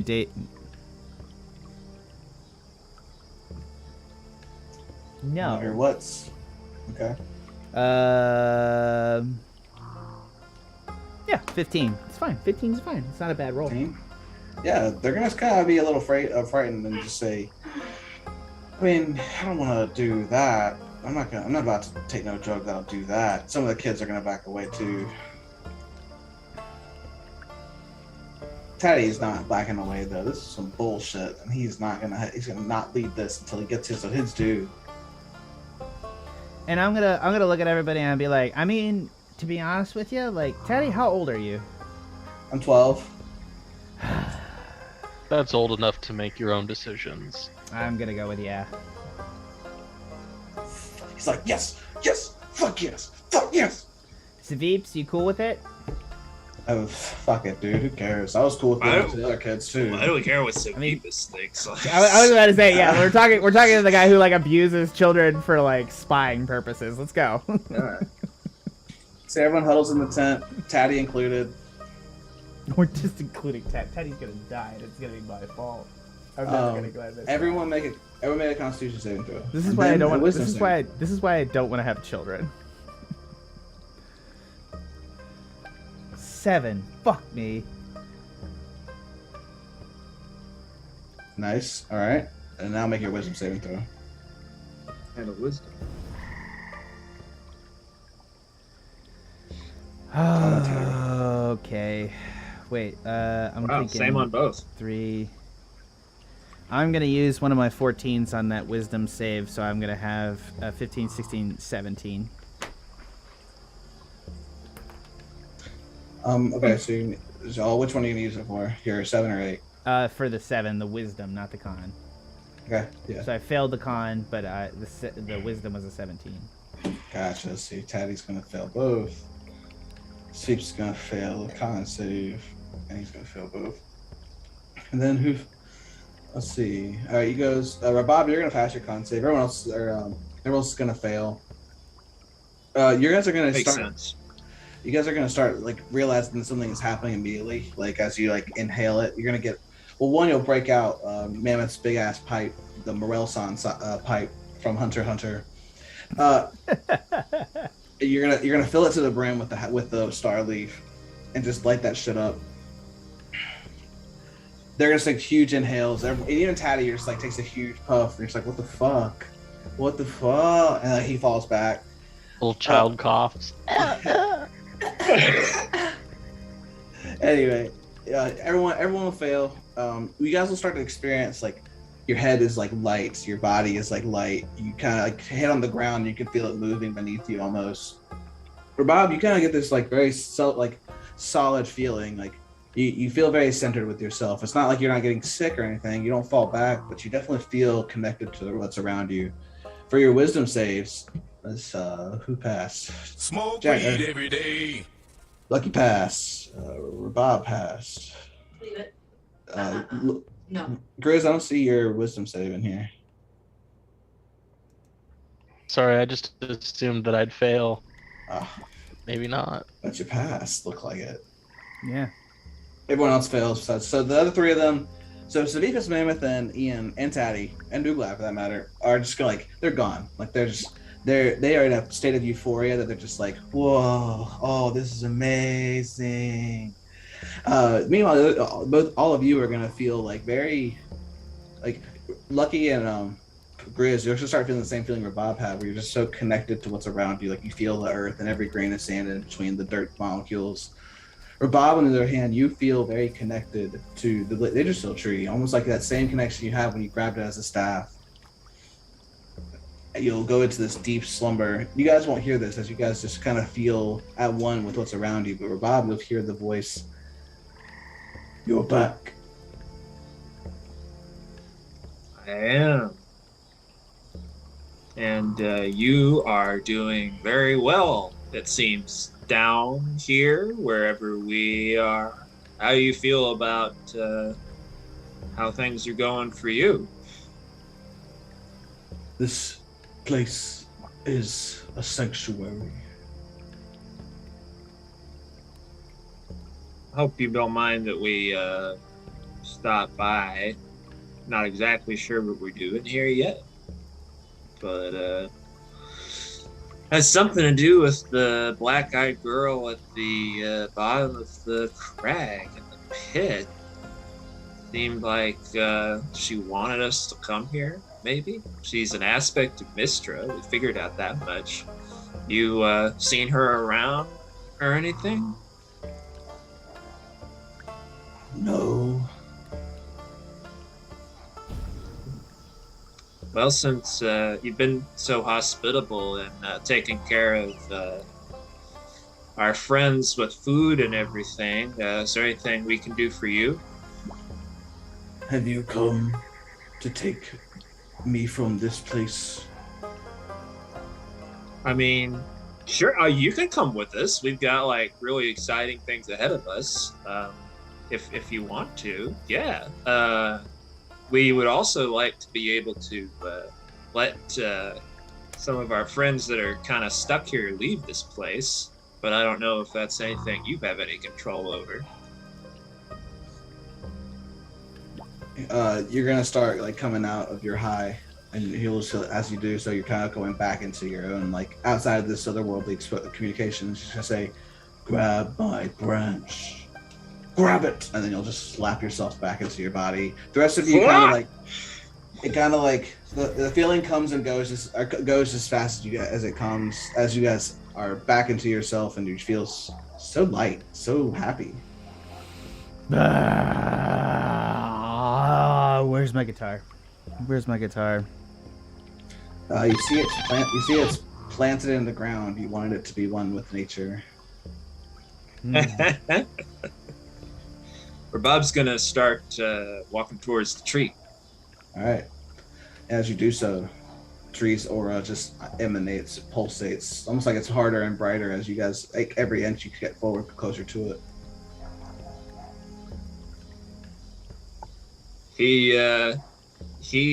They said they want to go with us, guys. The tree wants to come along on the adventure. That's great. We could use more apples. Yeah, that's good. A tree. Yeah. You guys come to your senses a little bit more, but you see that the other four are out. Like they are just in a pure bliss. Well, today we learned that Starleaf is not for children. Oh, this is definitely like, I don't think we're ever gonna get in trouble for this, but like this is definitely the lowest thing we've ever done on a Twitch affiliate stream. This magical star week that gives you visions? What are you talking about? I gave it to a child. I am in trouble. Did you give it to a child, or did you not stop a child? All the Yeah, it's the 12-year-olds same thing. out there Where are who just want morals? to smoke I- up are grateful I was about to you. say, Trevor, I really hope that you Same understand that difference. Like It's in the your same actual thing, yeah. life, a cop is not going to understand the difference. For Bob, Hmm. grasp the branch. Yeah, just I guess I reach up and get the lowest one, or should I climb up and like get one of the higher ones? I don't know. What am I feeling? What am I? You tell me, man. What are you feeling? I mean, I feel like it's really stereotypical, but I think I should start by just like hugging the trunk and see where things go from there. All right. Yeah, so you go for a full embrace in the trunk. It's so wide that you can't really wrap it around your arms around it, but as you do, your body is connected to the root system, and you hear that same voice again from your drug-induced dream. Come to take me from this place. Yeah, if that's what you want. You have to prove you can. Well, all right. I mean, you want to make sure I'm a good traveling companion and all that. I get it. What do you need me to do? I need you to choose. What will happen to that man you buried? You mean that murderous demon we buried, I think. But yeah, go on. Well, will you kill him or let him stay? As in, like, let him stay alive? You don't hear a response. Yeah, you don't hear a response. Stay with you here, away from anybody he could possibly ever hurt again?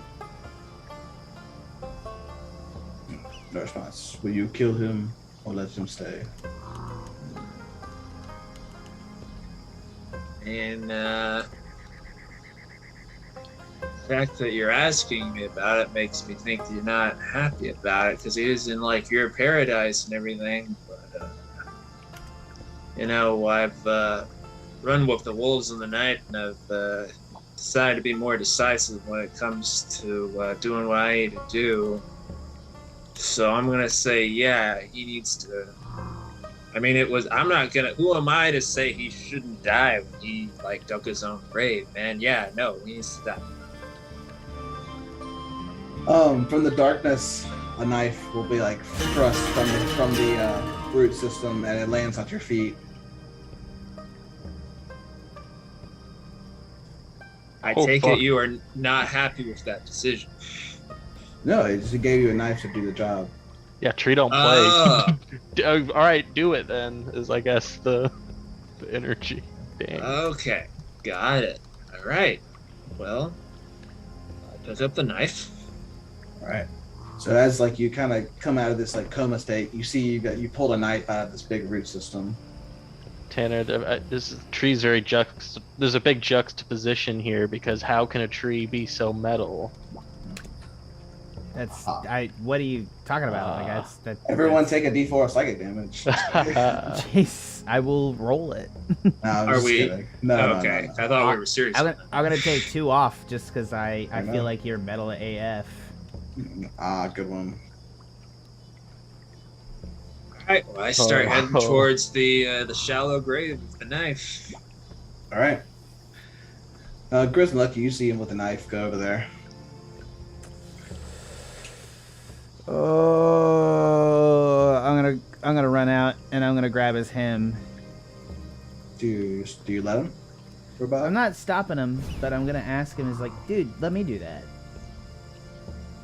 Tree gave me the knife, man. You already buried the dude alive, and that wasn't good enough. So I think it's got to be me. I got this. That seems like a trap. That I don't know. I don't know why I feel like trees are forgiving. The tree's trying to trap us?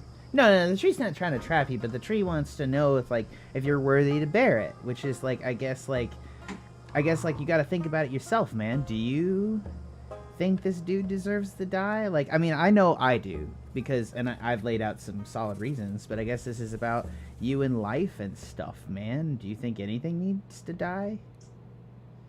Yeah, I think a lot of stuff needs to die for life to continue on. Oh. Well, you are officially, in my summation, 25% more cool. Now go kill that motherfucker. I mean, I don't think I'm the person that decides everything dies, but we're in some pretty unique world-altering circumstances, and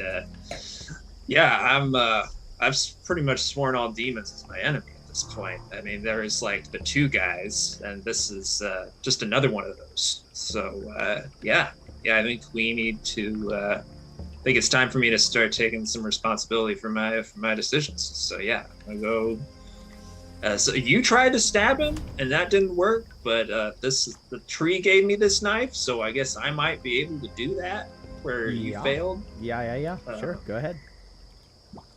All right. So Rabab, you get there. The dirt is loose. As you kind of appraise the situation, you kind of see the level of the ground slowly rise and slowly fall, like someone's breathing under there. He did not do a good job. Like he's asleep even? I don't know. You have to dig him up first. All right. Well, I lightly start brushing away the dirt next to where I think his head would be. Yeah. So as you do, you cover the face, you uncover his face, and he starts to breathe. I don't think it worked. I show him the knife and say, if this is what you want, I have something that will work.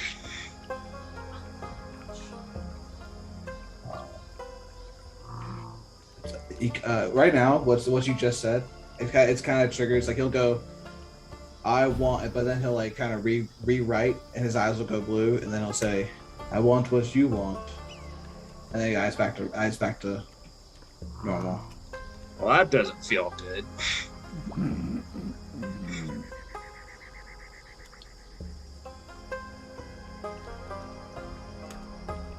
I mean, I was kind of just asking to be nice anyway. I kind of already made the decision. I kind of want to know what's going on with that. That's very disturbing and makes Rabab hesitate because he thought I knew what the situation was. And now there's this blue-eyed thing. They're new unknowns. That's going to freak him out a little bit. And he's going to hesitate with his knife over the guy's throat. Yeah.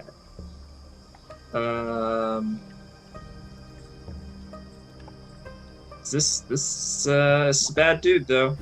So yeah, I'm gonna slit his throat. Nice.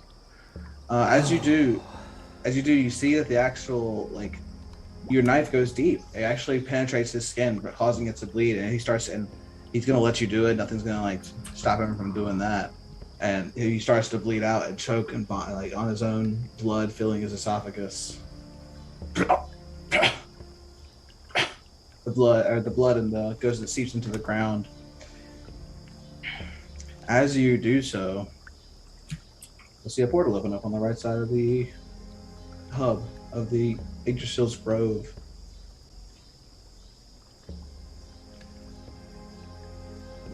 I turn back with the blade covered in blood in my hand and say, I guess everybody can get out of here now, so that's something.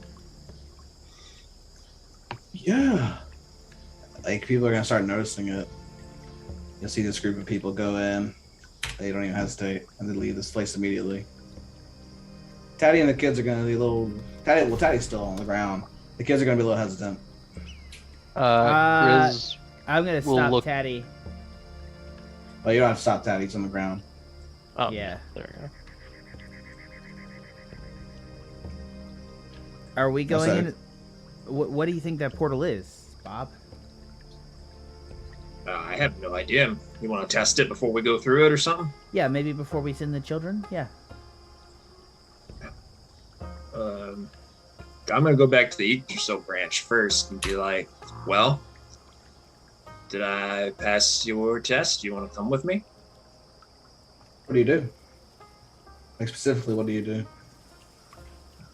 Oh, I just say that. Okay. You don't hear anything. Okay. I come up to it and I put my arms around the trunk again. Okay. And then I think it. Yeah, so as you do that now, as you connect to the roots, you just feel the voice and you say, yes. You see the blood come off the knife as you're still holding it and kind of go into the branch. Like the circle itself, you must be willing to take life just as you were able to create it. Nature is neutral and unabashed by the cruelties of whatever these people have. As you say that, in your hand is the branch, but then you start regaining consciousness to yourself as you come back to your own body. You start pulling it on this singular root from the tree branch you have, and the entirety of the tree starts to malform itself and shrink and congeal into your hand as your whole hand becomes wrapped in this staff now. Wood encasing your fist up to your wrist.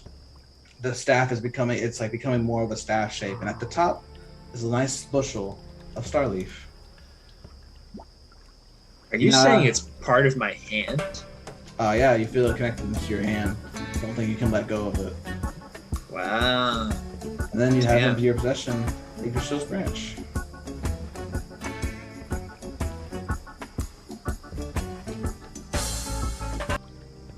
Sorry about that.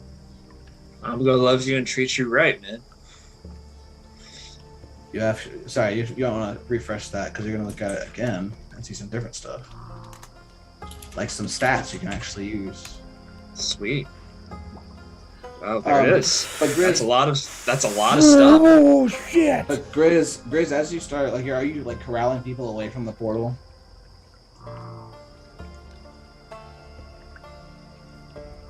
Yeah, Grizz is making sure that people don't go through. He's saying, "Oh yeah, hold up, fucking chill out. Here, have a drink," and he'll pour out some gourd, for people, and he's just gonna push away people who try to walk into the portal. Okay, yeah. So people are kind of afraid of you because you were sitting in a well at one point. You're gigantic, so you kind of have this like gravitas about you. They clamor away and don't cross your sights, or they don't cross you, as I should say.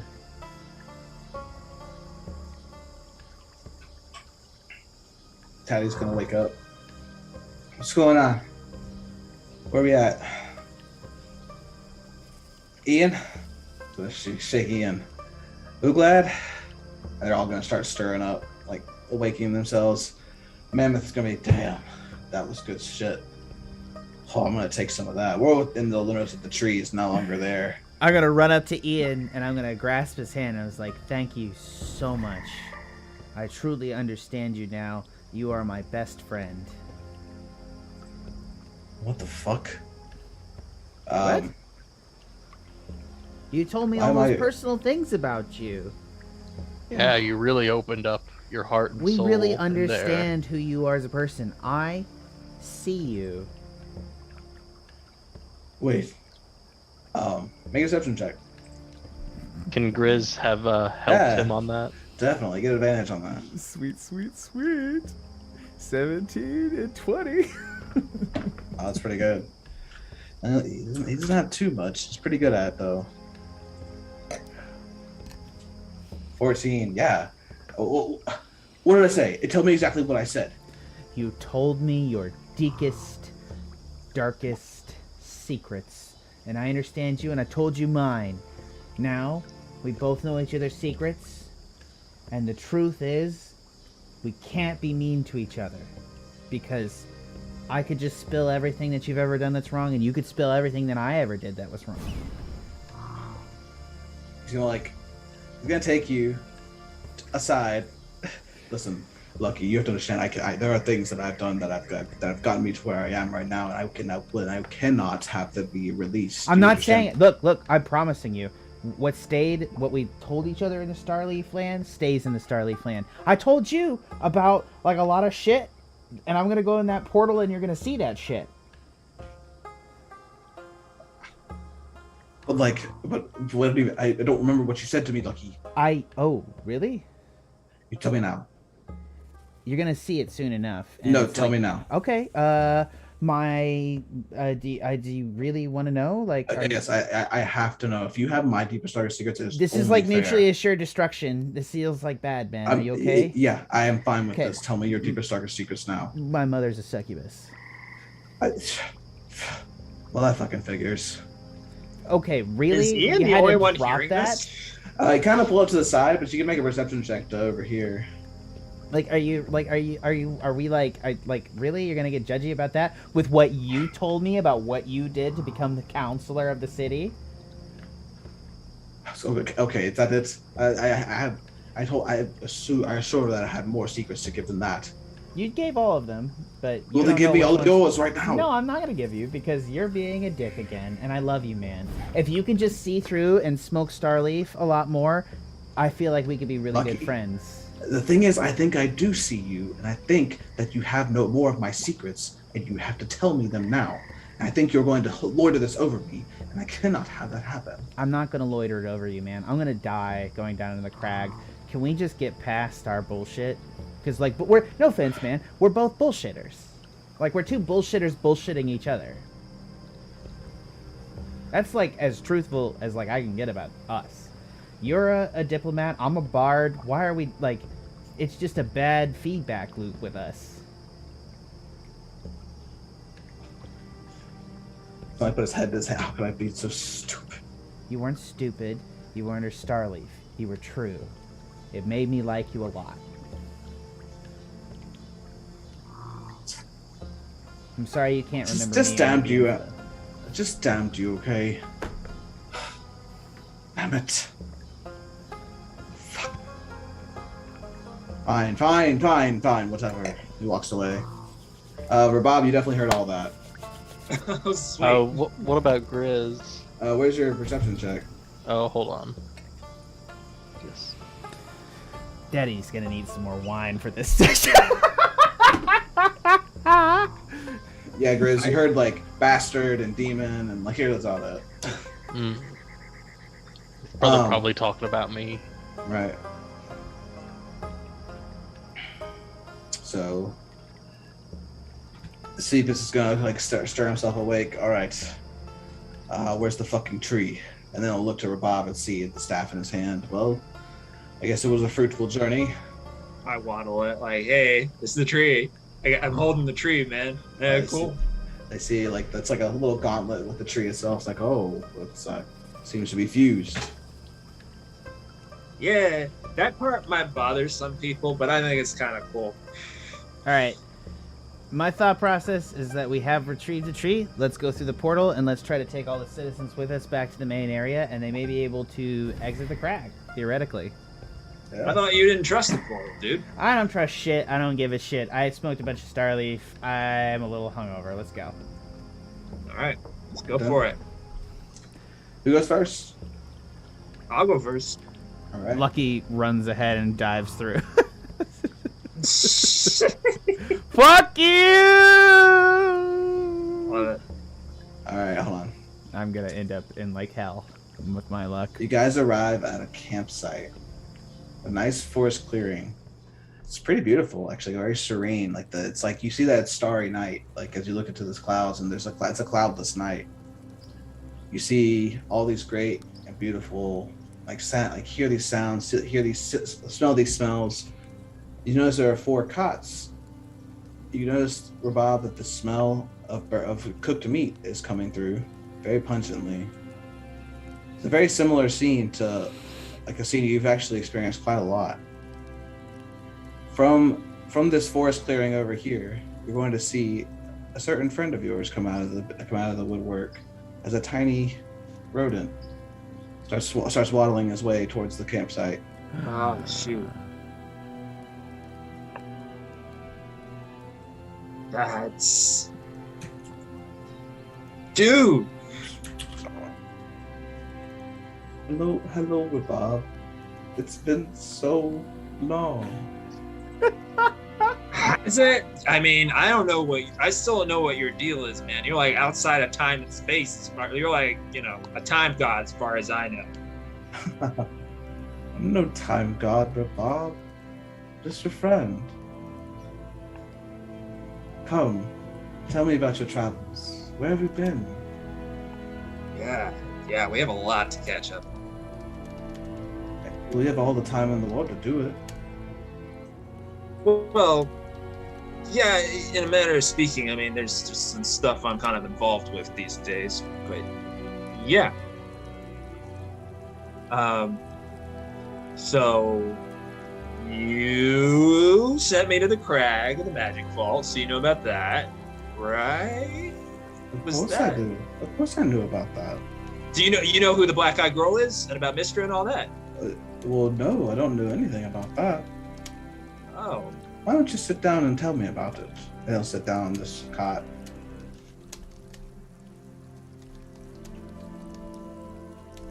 Yeah. Well, I went to this city on the edge of this abyss, right? It's overflowing with magic. And I met these guys, and one of them we lost recently, but they're really cool. And we are trying to figure out like what's going on, because there's like these demons that are running amok and killing a whole lot of people. Like they had to sacrifice half of this amazing city. But the city itself was also built on this like weird abnormality and like the weave of space and time. And there's that, and there's this black-eyed girl that's haunting all of our dreams. And this god of knowledge. Do you know anything about the gods, Beatum? Oh, I can't say that I do. Well, stand up for a second, Rabab. Let me take a look at you. Yeah, sure. He like scans you up and down, and like you'll see he hits you with his staff every now and again to like make sure your reflexes are there. And like he notices the mark on your legs. It's like, oh wow, this is something. Well, he'll sit back down. Rabab, please sit. Your journey has been so long. Yours is a life truly of splendor. So to see and smell and do these things, and to stand tall at the end of it. And not to just stand tall for yourself, stand tall for your own beliefs. Through your own way, you ended up right where you needed to be, right where you're supposed to be. I knew you would be perfect for this job.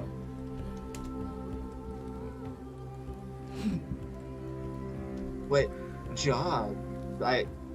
So you did know? Make an insight check. Yeah, that's an inside check. Can I make one as well? Just out of Sure. curiosity. I'm watching this, right? Yeah, you're sitting down, yeah. Yeah, well, I suck at insight, man. Dude, I haven't rolled above a 10 this entire session. Good thing you have all those looks. No shit. Rabab, you definitely get that he's hiding something. Listen, Yeah. I mean, did I say job? I meant something else. Probably your task. More in the metaphorical sense. I hold out the Yggdrasil branch towards him and kind of try to get a feel if they are copacetic. So yeah, as you hold it out for him, he's gonna be like, "Whoa!" He'll examine it. He won't take it from you because you can't actually ungrab it. Yeah. He's gonna hold it and like, "Whoa, Rabab, this truly radiates with just the purest of nature. How did you come upon it?" I killed a demon to prove my worth to it. Oh. There strange lands in this world for sure. But Rabab, I think what you've done is enough. Enough? Yes. What do you mean? Well, your task is over, is it not? Well, I mean, no, I've still got to make like the next big Rabab's trunk stout with, I mean, not Poochi, maybe not Poochi, but in honor of Poochi, we've got to make another blend back at the warehouse, Well, you know? Well, it's not about that anymore, Rabab. We are guardians of nature, and you were called to a task that wasn't your own. It's time we return. We have our own demons to face. I look over at Lucky and I kind of, I'm agog, like I don't know what to say. Like I don't have the will to argue with Bidum. He's like everything that like opened me up to a life that was different than where I started. But like Lucky's sitting over there and I'm like, but as the only other like person, yeah. Hey, I'm don't listen to this fucking rat. All right, Stop, Poochi didn't stop. die No, hey, for this. look, He said that. that's our thing to do. Bob, I love you, man. Like, not in a weird, well, I mean, maybe in a little bit of a weird way. It's weird that I love you. You're like, I don't know. Maybe I'm ruining this here. You know, it's fine. I just No, look. Do you want to make another brew with like? I mean, I know you weren't as into it. It was kind of me and Poochie's thing. I don't, but Bob. I I don't, kinda- Bob. I don't want to lose you, but I think if there's anything we've proven, it's that the world is harsh and difficult where we live. And I don't know about the world from where you came from, but it looks to me that you have people who care and love about you and want you to go back to that. I look back at Beatum like, is that what you're saying? You want me to go home now? Yes. You do not belong here anymore, Bob. But I didn't belong at home. That's why I went with you. That was our whole thing. Make another insight check, and everyone can make a perception check. I will make a perception check. Whatever, Bob. Yours. That is Insight. 2 on the die. I'm really rolling bad.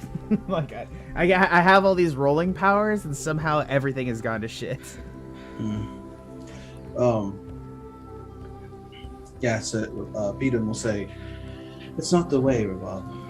We belong in a different world, and not just us, others as well."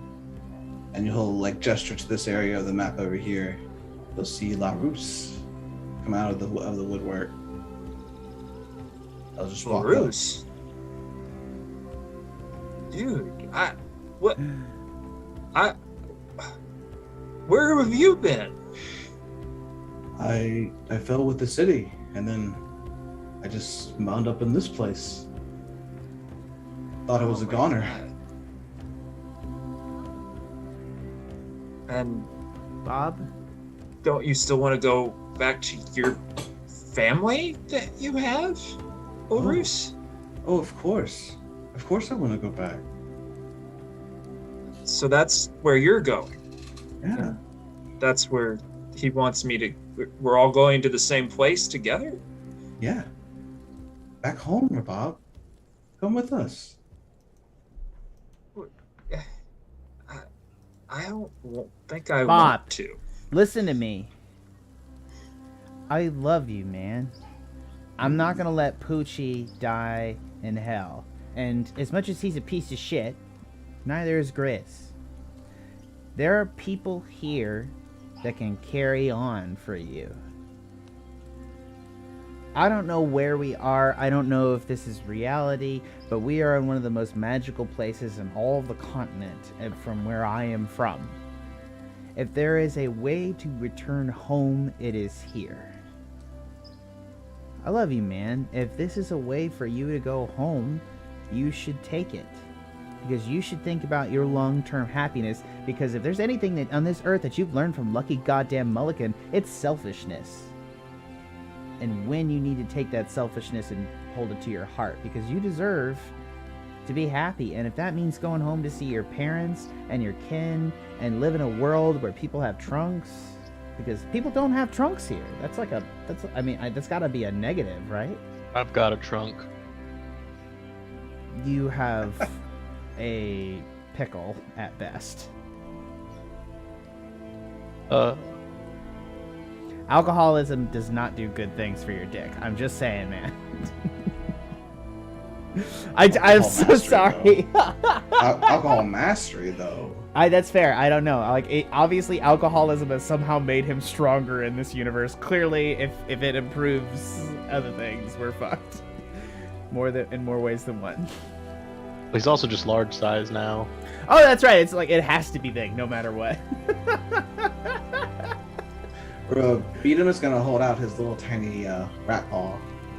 Ask you to like take his hand with him, Rabab. Yeah, Rabab is gonna with finality say, "No, I don't want to go yet." But Rabab, you have to go. Man, don't tell me what to do. You're not my dad.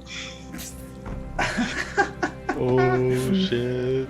I was about to say, I'm definitely his spirit daddy now. He's gonna like come up to you and like pat you on the leg. Rabab, please, please, just be reasonable here. As he does so, I would like you to make an investigation check. For me? Yes. Do you want me to make it with advantage? No. Okay.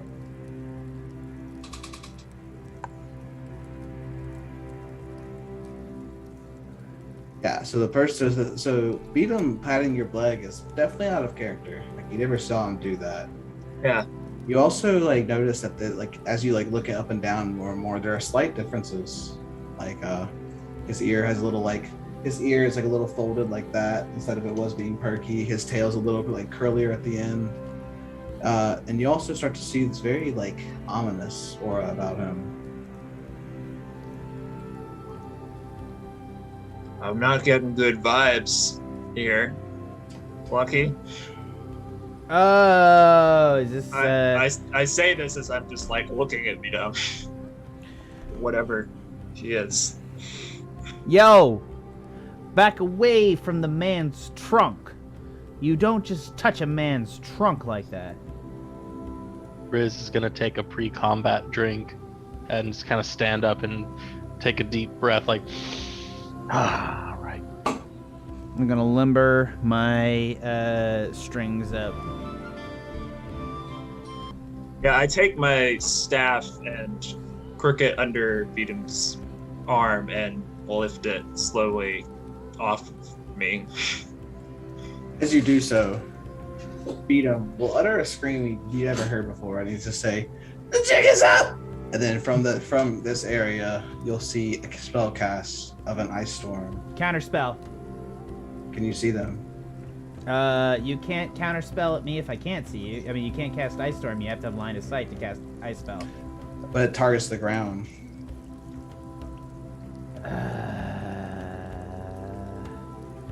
Oh yeah, at a point within range. Yeah, they actually That you have don't to do have to see. So he doesn't have to see. Fuck! Okay, yeah, this is one I can't counterspell. Actually, no, but I can see the spell, so I use my spell steal. All right, go ahead and put it in the chat then. Oh,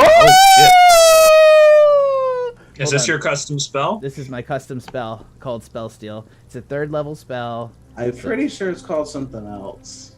Wait, what do we call it? I was Lucky called, something inappropriate. I thought it was called Neener. Oh, yeah. It is called that. Sorry. Hold on. So sorry. I don't have it directly up. But let me. Shit. Hold on. I'm so sorry. As you pull it up, he'll come down from the trees just to reveal himself. It is Rabab. Oh!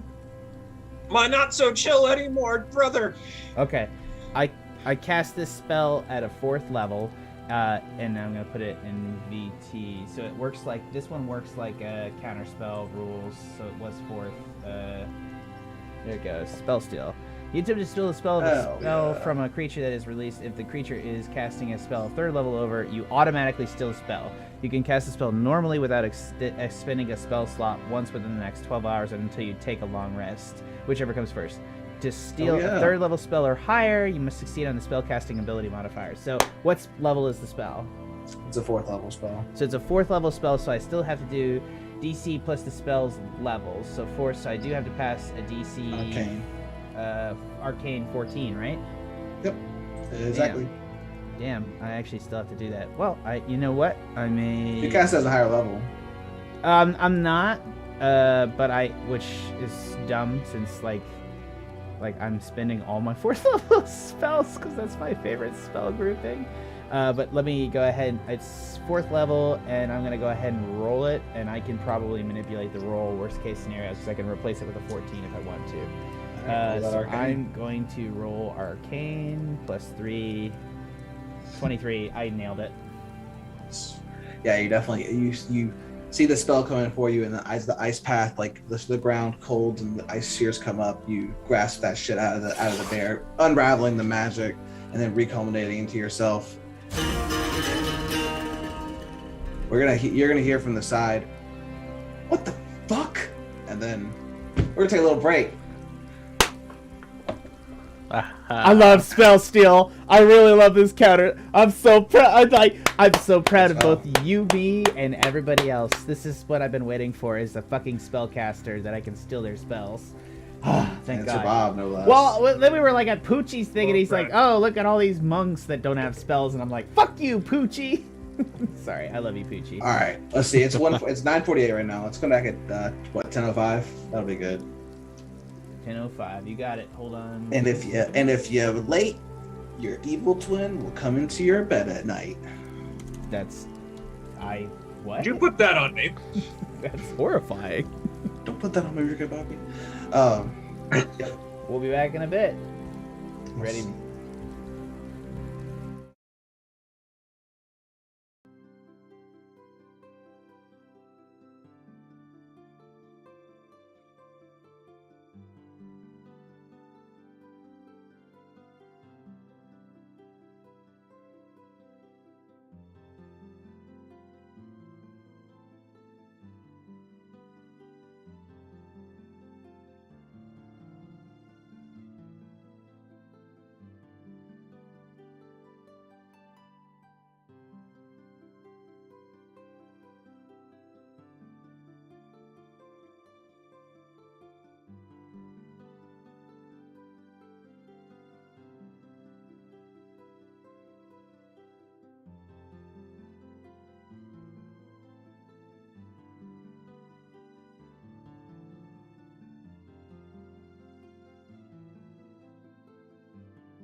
What's up, everybody? Welcome back. All right. God damn it. As a big reveal that Rabab has fallen from the trees himself, I'd like everyone to roll initiative. Fuck yeah, I've fallen from the trees. What now? Yes, you see yourself plummet as in, Other lit. Rabab. Yes. Rabab Prime or Evil Rabab. But it's Bebar.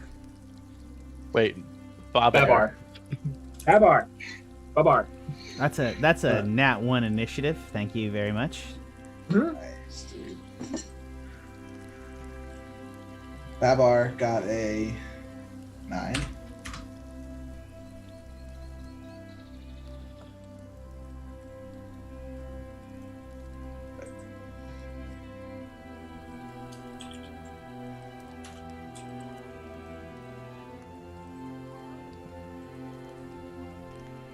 All right, we need Rabab.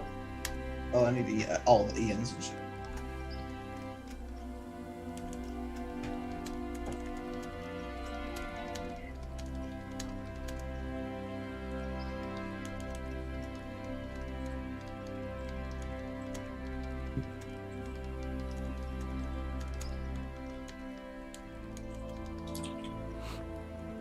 Bob, where you at, man? Oh shit, am I first? No, you have to select your token and put yourself on there, man. You gotta roll initiative, bro. Oh shit, I didn't click the thing. My bad. Yeah, click again.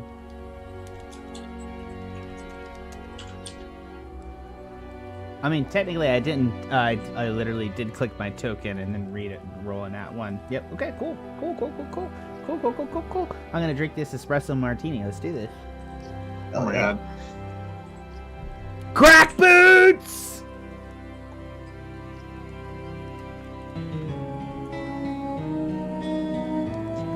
First up is Vipus. Vipus is gonna be like, "What the hell's going on?" I just don't know what to say. Like, there's 2 of them. Rabab, you're up. All right. So Beatum is still like right in front of me. Yeah. Whatever Beatum is.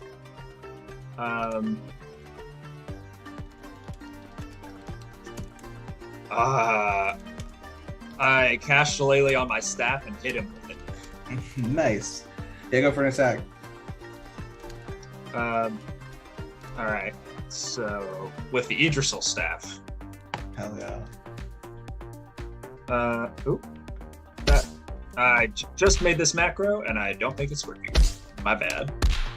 Let me get that real quick.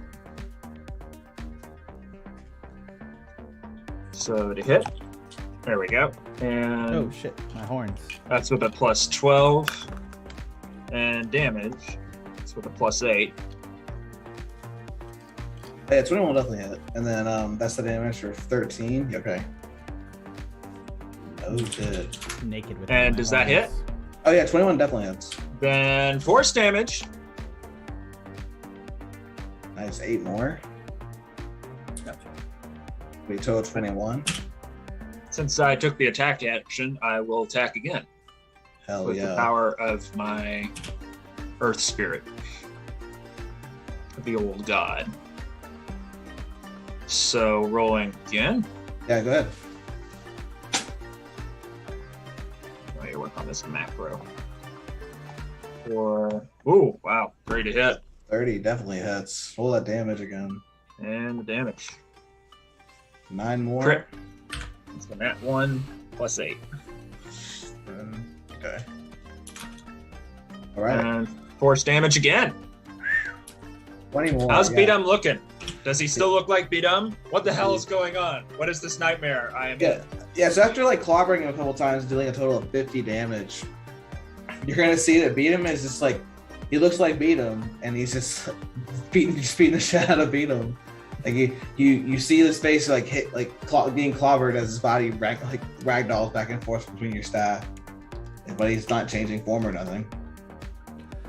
But you did a lot of damage. Bad spirit guide. It's my turn. All right. Ian's gonna be like, "Why are we attacking a mouse?" And he's like, he'll eventually muster up some courage. to cast greater invisibility on himself. Of course he did. Mammoth's gonna enter the fray. All right, who the fuck am I hitting? That version Rabab over there. 6 seconds. All right. Yeah, and as you say that Rabab will say, "Wait, no, I have a hostage." And you'll see in the corner another beat him, but he's tied up in a cute little mouse trap, like little net for little mouse. Oh my god, precious. His staff is Instincts out of just reach. got really high. Can I use my reaction to do an insight check? Yeah, totally. Go ahead. Okay, I'm gonna use my reaction to insight. 17 total. Is he lying? Is that just a mirror image? No, you think he's being sincere. He's hard to read, but it's Rabab, and he's telling you that thing's real. Okay, everybody hold off! What do you want? Rabab, you just gotta die. Well, that's Man, not come an on. option! Come on, man. Like, just you gotta die. And Okay. I even got help to beat him here. Cool. Club him, bro! Like, I'm just gonna scream it. Evil Rabab, but still Rabab. As you look to evil Rabab, you'll notice a very glaring difference between him and real Rabab, which is that he has these little bubbles around his ears. Bubbles, Like huh? inside the ear cavity of the ear. Bubbles? Like he's receiving instructions in some kind of pod. More like it's like more like blocking. You think it's a blocking mechanism. Anyway, Mammoth's gonna be confused. Babar's up. He'll say, "Yes, in fact, I have a hostage, dude. Like, don't even bother, like, coming over here and not trying to be like killing yourself. If you do, I'll kill the real one." And also, like, he's gonna like just, "Oh, I also forgot. I also have these guys." And you'll start like he'll point out these gigantic trees that start to move. Oh shit. And they'll point out they are all around you. Yeah, just don't try any funny business for Bob. You just gotta die. Easy as that. What? Alright then. Well, honestly, not even the worst situation we've ever been in. Anyway, all right. Babar's turn, Chris. It's great. Yeah, Grizz is going to move 10, 20, 35 feet to get over here. Okay. He'll try to take the right angle to not get clobbered by this guy on the off attack. Okay. And he's going to take the attack action, but he's going to use his first attack to attempt a grapple on the Babar. All right. Go ahead and roll it. He gets a 14. Oh yeah, definitely beat him. So you get him. Beat him. 20. Yeah. So Grizz would like to try to turn in place so that the bar is like over here and away from the mouse. Okay. It's going to make a sleight of hand check. He will grab the mouse as he's moved. Can He's a mouse after all. He's kind of tiny, easily maneuverable. Can Grizz use his second action to make a grapple check on the mouse to yank it away? Totally. Go ahead. It's like a -4. Yeah, you definitely grab the mouse. Yeah, and Grizz will just grab the mouse and like toss it in the trees over here, like chuck it over his shoulder. Okay, like fucking rat. Go down and open your wine. Nice. Sorry. Yeah, so you definitely separate the two. You just see. And then I think Grizz will use his bonus action to be like, "Come and get me, I've got your boss," and he's gonna take the dodge action as a bonus action. Okay. Oh, and shit, I forgot to say it, but could I have legendary actioned to take a drink during Bobair's turn? I meant to say it at the turn of the turn, but it's... You know what? No. He doesn't. He was watching, but he'll drink on Lucky's turn. All right, fair enough. That'll be it for you, Grizz. What do you have? What are you Lucky? I'm about to just pop the fuck off. That's what I'm about to do. Where is this fake Rabab? I don't know. It's him right here, right? Where the hell did he go? Maybe. He's right here by Grizz. Okay, wait, this is the real Rabab. He's not at a turn. Anyways, I'm gonna move over here. And I wanted to say, what spell do I know the spell that they give me? From the spell skill. Yeah. You don't. Alright. I know it's some sort of ice cone damn thing. So I'm gonna go over here. Actually, no, I'm gonna come up by the other Rabab and walk by him. And make an insight check to determine if he's the real I'm not one. gonna make it an insight check because I don't want to use my action. But Alright, if you'll give it to me for free, I will. Nah. Go ahead. Yeah. I'm gonna move. Actually, no. I'm gonna move down here, and I'm gonna move into this Bob's AOE, and then leave his AOE, and see if he makes a op attack on me. Yeah. I don't think he does. Obviously not. Moving up, getting into the counter, probably into this tree's giant AOE, and then I'm gonna shoot in this direction between the Bob and him, and I'm gonna unleash whatever spell, which I assume was some form of cone of cold. Okay, so you're doing it like this way? Or like Yes, this way? I am. I'm trying to Or keep that the way? edge of it away. I'm trying to keep it between Grizz and Bob, so neither of it touches them. I'm trying to Gotcha. magically release the magic in that direction. Obviously, if it's a wider AoE, I may be in trouble, but in this direction, I'm trying to hit this dude and this dude with whatever the spell that they cast at me. Yeah, so you cast the spell, release it from your hand. You find out it's this very familiar spell that you don't really know, but you've seen before, called Ice Storm. Oh, Dex shit!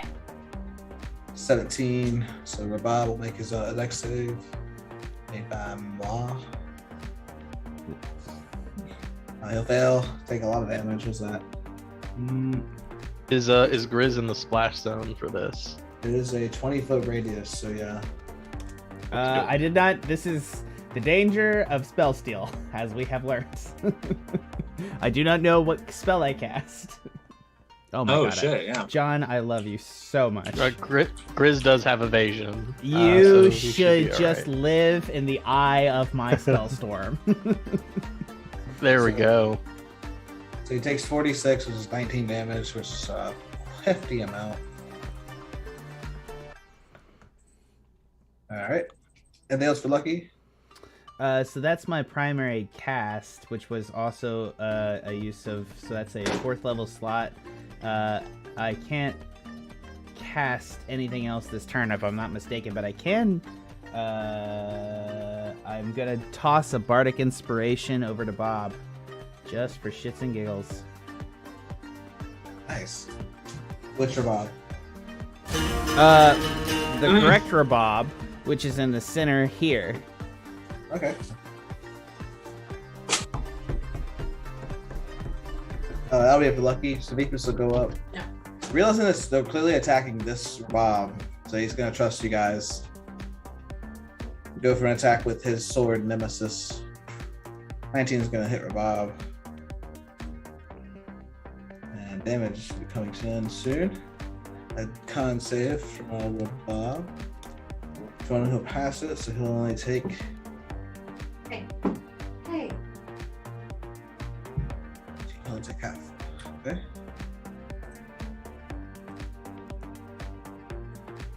Somebody's girlfriend is saying, hey, I'm not sure whose. We all have girlfriends. Look at that, a D&D streamer. Every guy on the stream has a girlfriend. That's kind of magical in its own weird sort of way.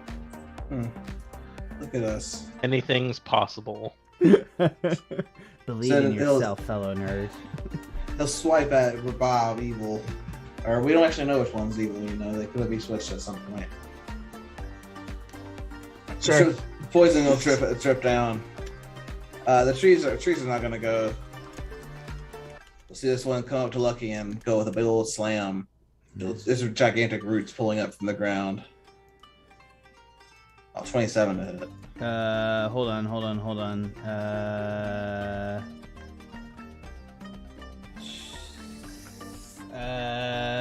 I'm going to use silvery barbs.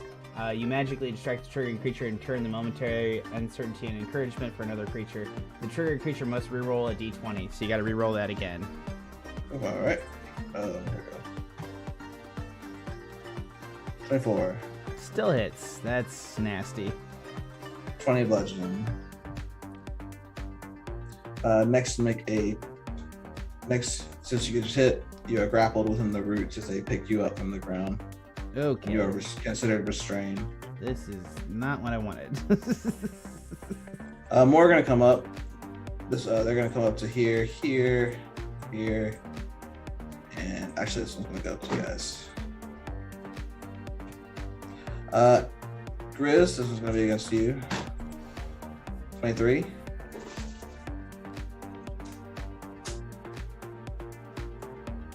There you, Grizz.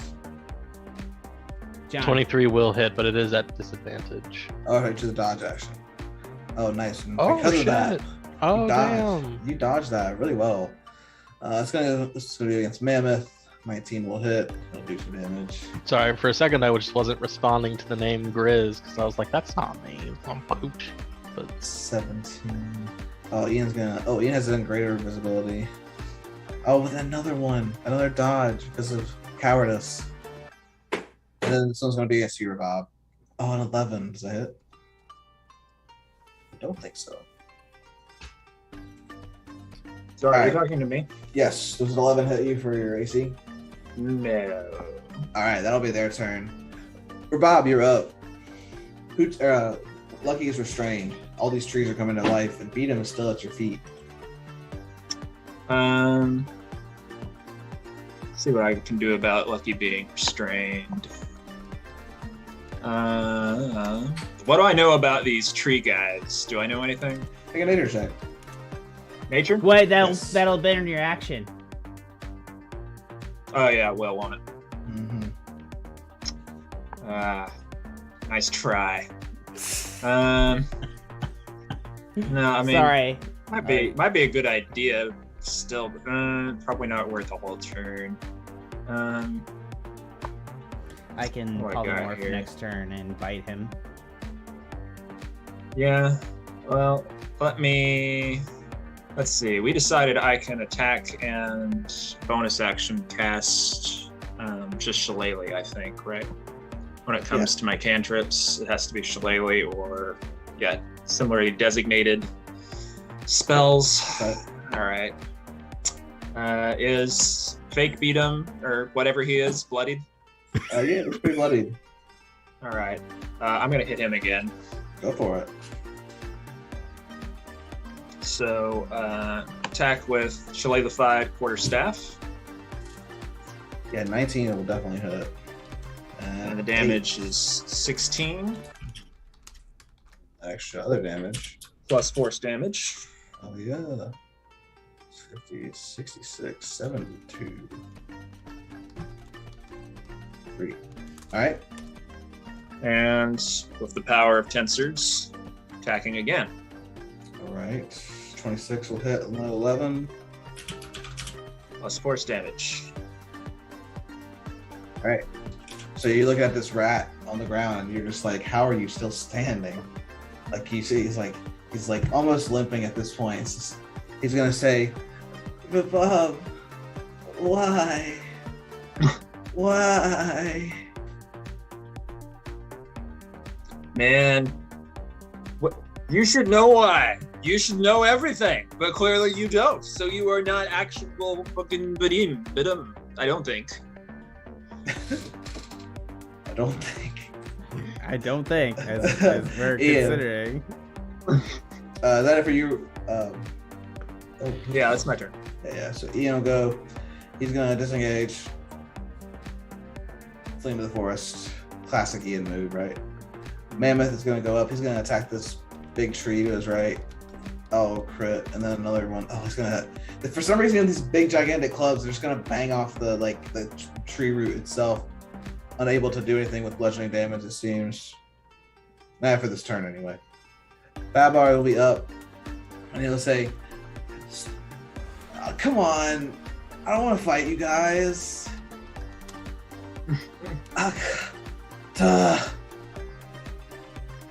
Then he'll cast a spell as soon as I find it.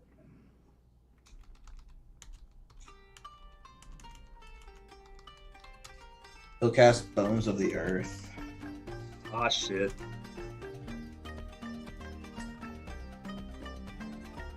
Thing also says he'll make a bunch 6 pillars, everyone within 5 feet of the pillar. Oh no.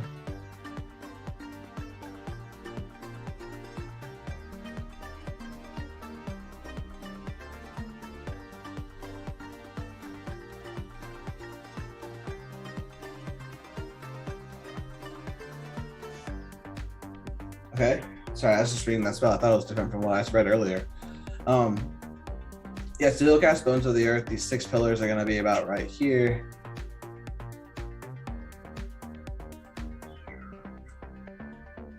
Ian sucks so much. He's not very cool.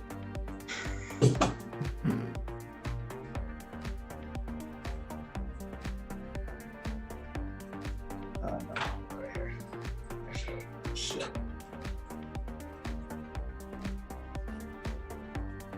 So those are 5 feet in diameter, and anyone next to them has to make a dexterity save or be lifted by the pillar. So that DC 17 dexterity save all around. What do I need to make the save since I'm grappled? Yeah, totally. Actually, I think because you're restrained, you actually fail a grapple save. I would assume dex so. saves. Yeah. Grizz, you make it. Rabab, you don't.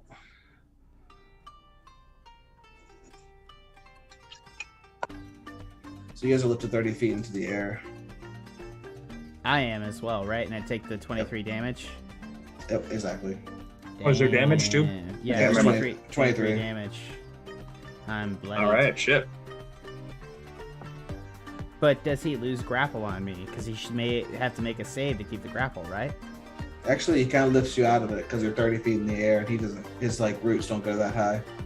Okay, so I'm ungrappled now, right? Correct. Sweet, but I'm falling back down to earth. Because Svepus is the only one around him, Rabab was going to be making it. Svepus will make an attack. Yeah, I was lifted up. By the grace of Rabab. Oh wait, could Grizz not hold on to Bobber as he dodged the thing? Oh, you are still grappled with him. I'm sorry. Go ahead. Oh, okay. He'll won't try to escape. He'll just have said attack you. Yeah, fair. Here you go. Oh jeez. Oh jeez. Oh damn it. Oh. Fuck Rabab, why? 17 damage, alright. Yeah. So the solid thunk to the face. I don't know. Alright, and then now it's Grizz's turn, because that'll be the end of his. Wait, yeah, he just tried to move.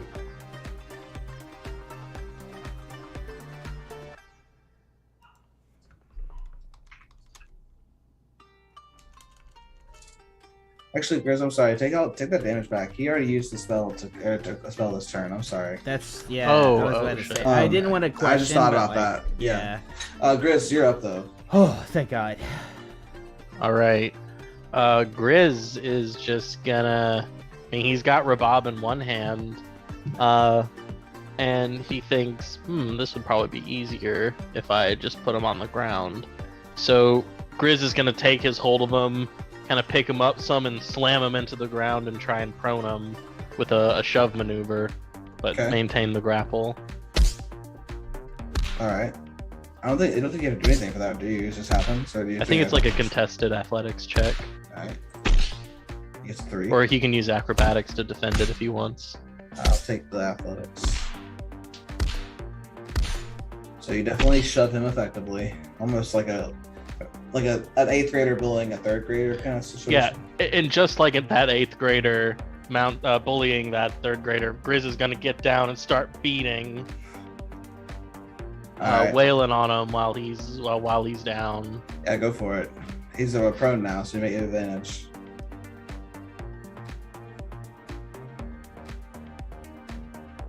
$24 will hit.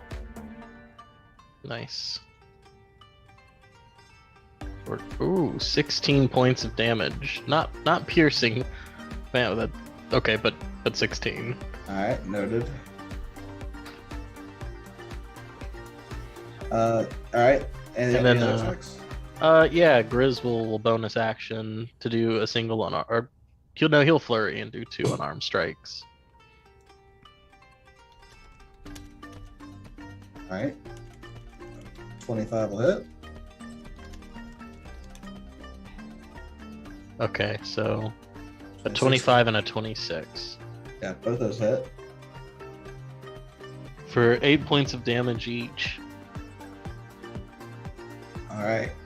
Hey, clobber him really hard on the ground. Very effectively. Lucky, you're up. You're unrestrained. I am unrestrained at 30 feet in the air above the creature. As I have been knocked up by this pillar, he's on the ground, that I fall over the pillar. I am going to cast upon myself polymorph, and I'm going to take the form of a Tyrannosaurus Rex and plummet 30 feet to the ground onto his face! Which, if I'm not mistaken, a Tyrannosaurus Rex, once I become his form, is between 11,000 and 15,500 pounds. That falls directly onto Mr. Tree Bitch. If you would make You also have advantage on that. I do, yes. Hell yeah, dude! Make an attack. What kind of attack? Just a straight up. I mean, you gotta position your body right so you don't like hurt yourself on the landing or something. Well, yeah, I'm just landing directly on him. I'm just like fucking. I'm just gonna take a huge creature form and like fucking belly flop 30 feet down onto this huge creature, which should mean that I still should get my attack. Yeah, totally. All right, cool. Like cool, Trevor's just kind of aghast at how openly violent we are being towards a clone of his character. Fuck you, Tree! Fuck all the times you made roleplay hard. No, I'm just kidding.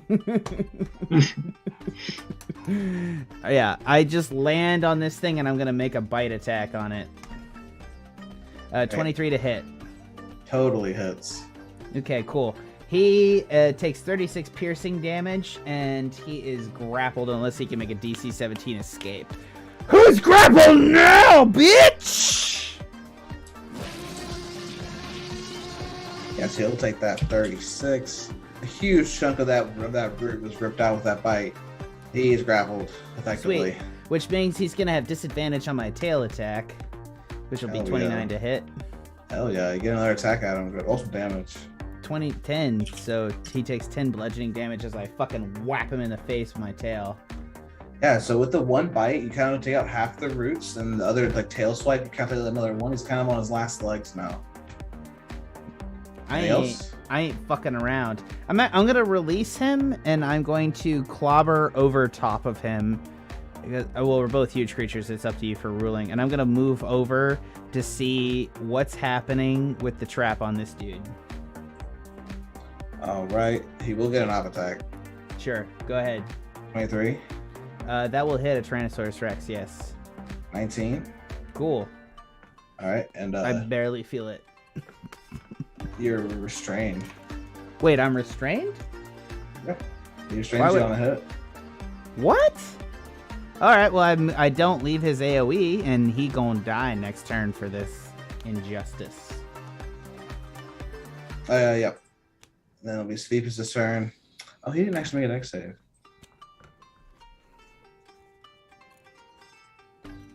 He's not fine. So he takes that damage. He's gonna jump. Oh shoot. He's gonna jump down to 30 feet, taking some more damage. Oh god, 14. That hurts. He thought it was gonna be really cool with his ninja landing, but it kind of like you can see him wincing in pain as he hits the ground. And he's gonna get another swipe at Evil Rabab over the 30. Yes. He's got advantage on that. Ooh. So still 30. All right, and then Rabab will have a save. Passes again. 12, 10.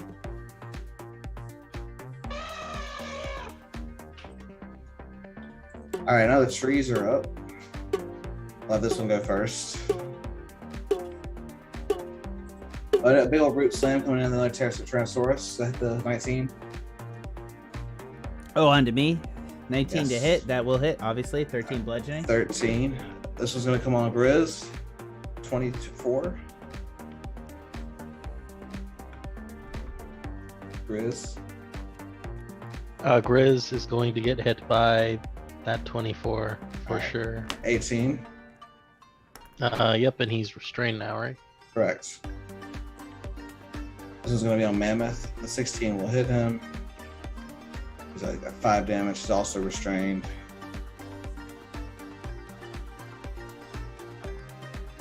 Fuck you, This one- Ian. I This one will see move you. up.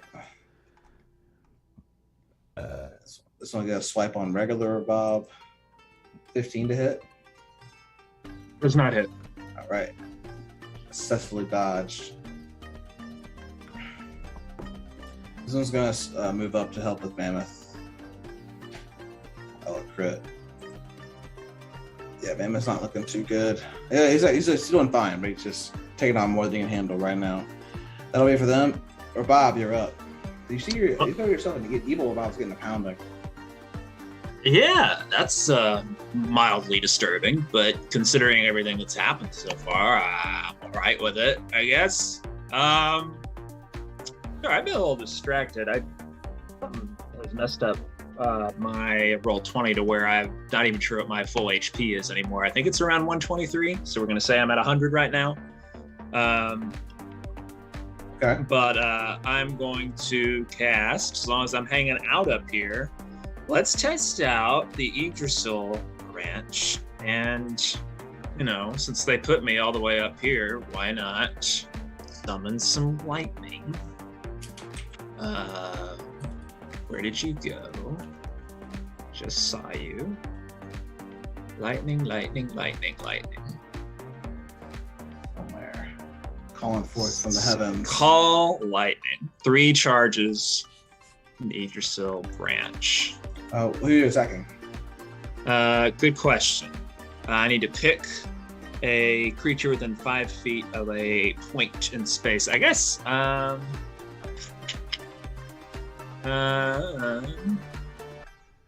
I'll start with a point right here at the base of the tower I'm on, I guess. So that'll be within range of both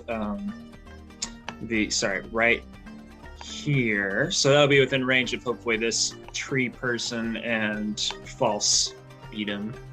Smoke weed every day. Yeah, 2 stoners battling it out. So they each make a DC 17 dexterity save. All right, yeah, they'll make it. Or they'll attempt it. Dexterity's not very good for these trees. Yeah. Beat them. They're literally trees. Yeah, dude. That was my thinking. Beat them will fail as well. Okay, so 3d10 lightning damage on a failed save, which I rolled as 14. Oh yeah, 14 damage. Yeah. And nice. Yeah. That's my turn.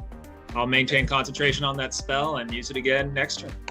Yeah. So as you call forth on the lightning, as it hits the beat him, you kind of feel like it, you see it vaporize him as it takes. Not vaporize him, but hits him so hard that it knocks him out.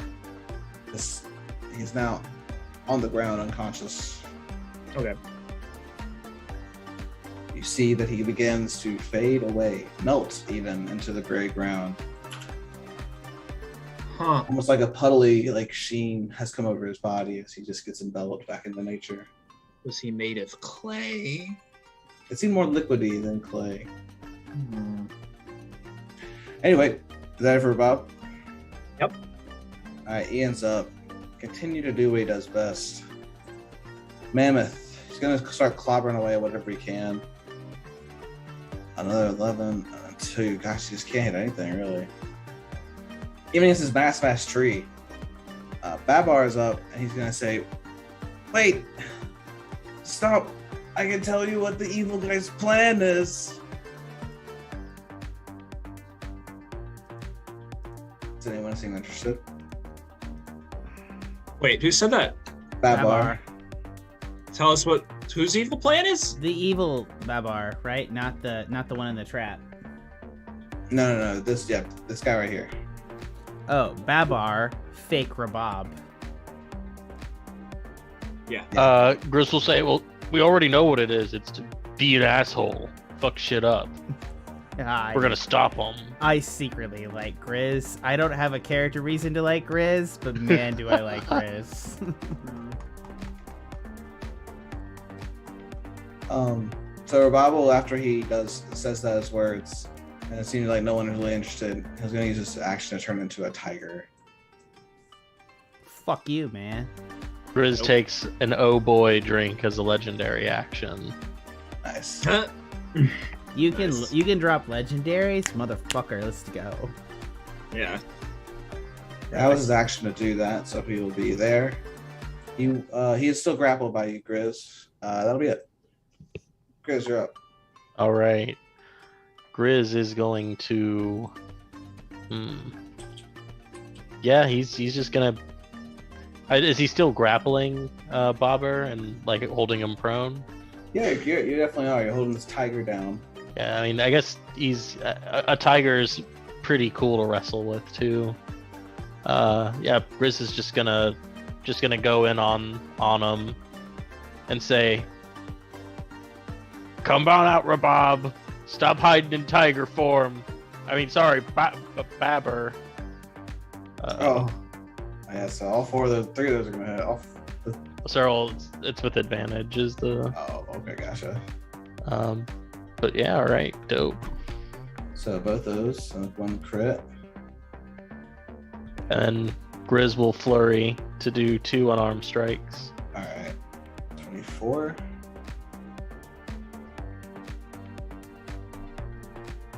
All right, 13 will hit. Does a 13 hit? Oh shit. On a tiger, yeah. Oh yeah, that's right. Okay. Fuck yeah. 20 will hit. So yeah. And then he will add 20 points of damage from his heating up from the alcohol. Has it been 8 turns? Well, he hit 4 times and it's 2d4. Ah, nice. Hell yeah. All right, that's a lot of damage. So as you wail on him, say, "Come on, Rob, quit hiding," you like hammer once, hammer twice, hammer 3 times, and on the 4th one he comes out, and then the extra 20 comes in from the drunken strength, and you're just like, "Oh!" And it goes through to him, and Babar is back to his self. And Grizz will look to Rabab and say, "I meant Babber. All right, he's different from you." Can't hear you up here. Lucky, you're up. Sweet. Okay, I am currently grappled by this asshole, right? Yeah. Sweet. You're restrained, yeah. Sweet. I'm going to tail whip him, his ass, real quick, because I think he's almost done. 24 to hit. It will hit. 25 bludgeoning. Is he dead? Yeah, you shatter him to pieces with that tail. Sweet. I'm 5 feet from his mouse companion. What does he look like? So you see that you get close up to it and you can expect him. He's in the tiniest little like net contraption. It's like it's so delicate looking. It's tied up like a little bow at the end with a knot. And you see he's unable to move. He's got a gag over his mouth. His little tiny rat paws flurrying away. His tail twitching. So, but he's not in immediate danger, correct? And this dude's dead right here, right? Oh yeah, he's not in any immediate danger. So, and that dude is all dead. right. And Rabab's dude turned into a tiger, right? Yes. All right. Well, I can come right here and then lean in with my bite on fake Rabab. Go for the bite. 20 to hit. 30. Yeah, 20 definitely hits, and a 30. So let's get Rabab back over there. DC 17 escape. There. 30. So you don't need to make him an escape. As you chomp him in your mouth, his body turns to liquid in your mouth. That seems to have been damaged to the point of destruction. And the liquid kind of seeps through your teeth and out your jaw and dribble down your chin, and it's like this nasty smell. It like tastes and goop. It's like ugh. Like if someone mixed like a s'more with some tar. I'm gonna point out my DM defined that if I get entangled in a polymorph and die, I can escape. But I'm just gonna move forward with that thought process. Really, dude. What is going on? There's in D&D, there's not really, it's up to the GM. If you if let's say you polymorphed and then you get killed while entangled in the polymorph, there's no ruling from WotC as to, I'm not gonna go into it, don't worry about it. Oh, so I can keep you restrained? That seems dumb. It does seem to me. If you unpolymorph and you're half the size, I don't imagine you'd be restrained. Oh, of course not. Alright, anyway. Anything else for Lucky? As you've taken out this evil Rabab. I have no other action as far as I did. Wait, I took him out, or? Yeah, he became goop in your mouth. Oh, so I swallowed him. Do you want to swallow him instead of letting it go down your mouth? No, I'm not gonna. Actively choosing to go down your throat? Spit it on the ground, and I'm gonna come out around here and get in this other tree's business between him and here. So we're good. All right, nice. Ceebus will be like, oh my god, it's so gross. Then he'll go attack this tree. I mean, surely the trees no longer have a dog in this fight and will just leave us be peacefully. They're just awakened, man. That'll be 10 damage. That he does not have any veins, which should be poisoned, so he will not be poisoned. All right, these trees are gonna go up. This is gonna be against Rabab. 18. I'm sorry, you say 15? 18. 18 does hit. All right, 3 damage. And you are restrained. All right. This one's gonna be against Grizz. 25. I think 25 hits, so 17 damage. And these 2 against Mammoth. 12, 15. 15 will hit. 12. Mammoth's not looking good. Ian, you're up. Or sorry, not Ian. Rabab. I'm restrained. I still use my action to call on the lightning from the cloud I summoned above me, though. Totally. I I imagine. imagine. Bonus action this turn. And it's not a bonus action. It uses my action, I think. Okay. And Yeah, it is.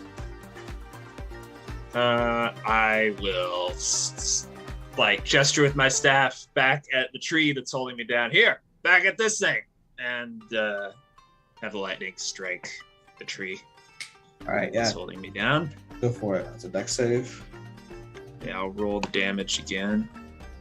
14 does not make it. And here's the 3d10. Ooh. Oh, wow. Oh, that. Okay. They'll hit him for 18 damage? Yeah. Alright. You see Am I a still gigantic restrained? burn. No, yeah, you're still restrained. Okay. You see a gigantic burn where the lightning had struck him. Ian's gonna come in now that the fighting is mostly over. Just some fervent deliberation. He's gonna hit the tree. Some damage.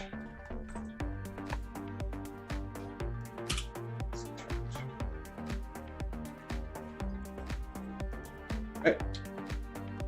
Mammoth's gonna go up. swing his big clubs. 17 on hit. Nice. Finally. 17 plus 4. What's the strength? 23. Yeah, he's gonna do a shit ton of damage.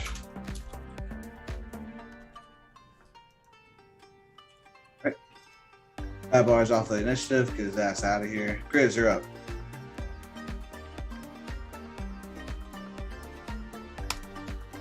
All right, Grizz is going to go ahead and punch this tree here Hell yeah. with the gourd, of course. Of course. 24 hit. 28 hit. And then he will flurry. I can pause my audio. Here, hold on a sec.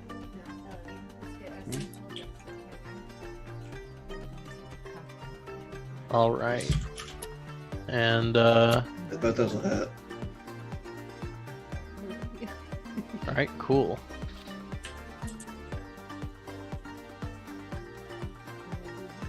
Or 23.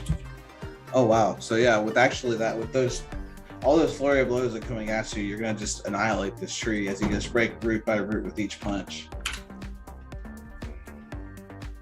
All right. After that, Grizz will move over to here to start helping with this one. All right. Nice.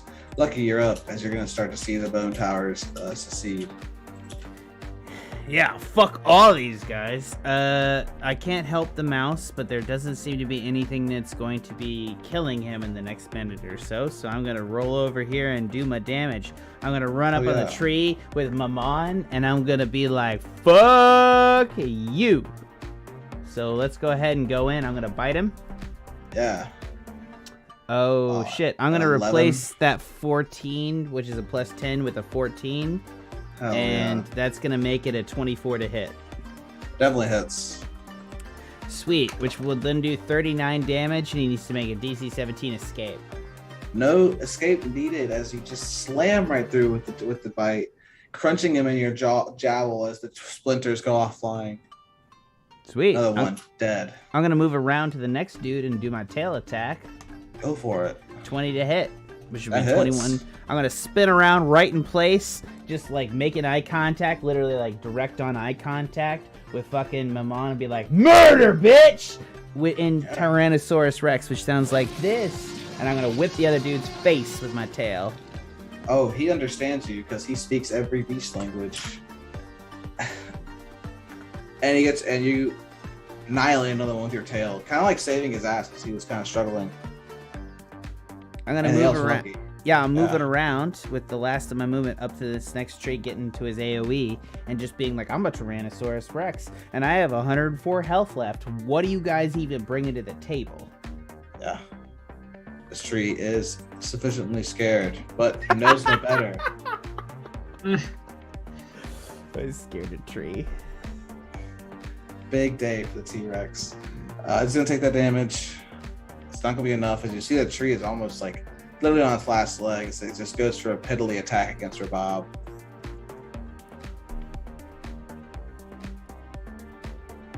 An 18 with its last almost dying breath. It hits. 12 damage. Right. All right, Rabab, you're up as he kind of shrugs back his root tree. Am I still restrained? Yes. All right. Lightning strike it again. Oh yeah. Dex save. 16 does not make it. Light up. 15 more damage. Yeah, you almost like in the same exact spot you hit earlier. You kind of just like finish the job as the lightning strike pierces right through it, shattering the wood, destroying this last one. We are effectively out of combat. As you guys look over to see that everyone you just want to make sure is real. Sleepus is like, all right, Rabab, are you real? Are you real? I mean, I'm as real as I ever was. If I don't cut your arm off right now, it won't turn into a puddle, will it? I'm gonna like come up on Rabab and just like and bump his face with my nose. Ah, yeah. Good T-Rex. I look at my arm, and then at my other. I look at one arm and then the other arm. I'm like, well, I don't know about this arm that's attached to this tree. I don't know what's going on there. Okay. And Ian's gonna come out. Oh yes, we did great out there, everyone. Nice job. Pats on the back all around. I'm gonna just like wind up like into Ian's space because I'm a large creature, so I can literally just take over his space and lean down and just like open my maw and put it right there in front of his face. He's gonna say, This seems to be very mean of you. I have your secrets." I'm gonna respect that and back off a step.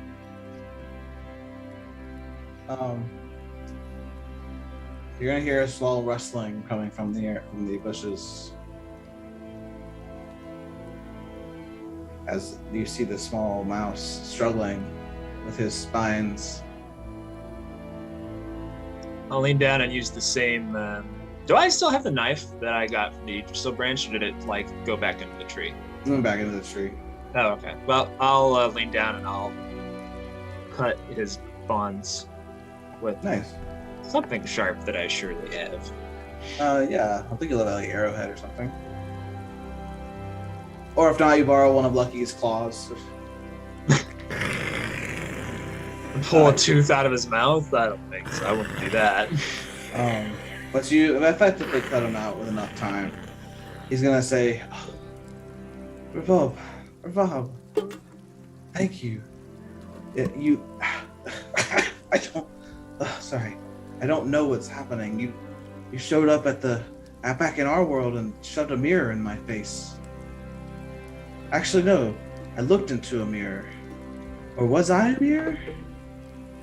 There was some reflection and then there were two of me. Quite strange. I know how you feel. I'm so glad you're here. Oh my gosh. The T-Rex inadvertently caused this by making a clone of me. I believe he's apologizing. Oh. And he responds back in T-Rex. It's perfectly fine.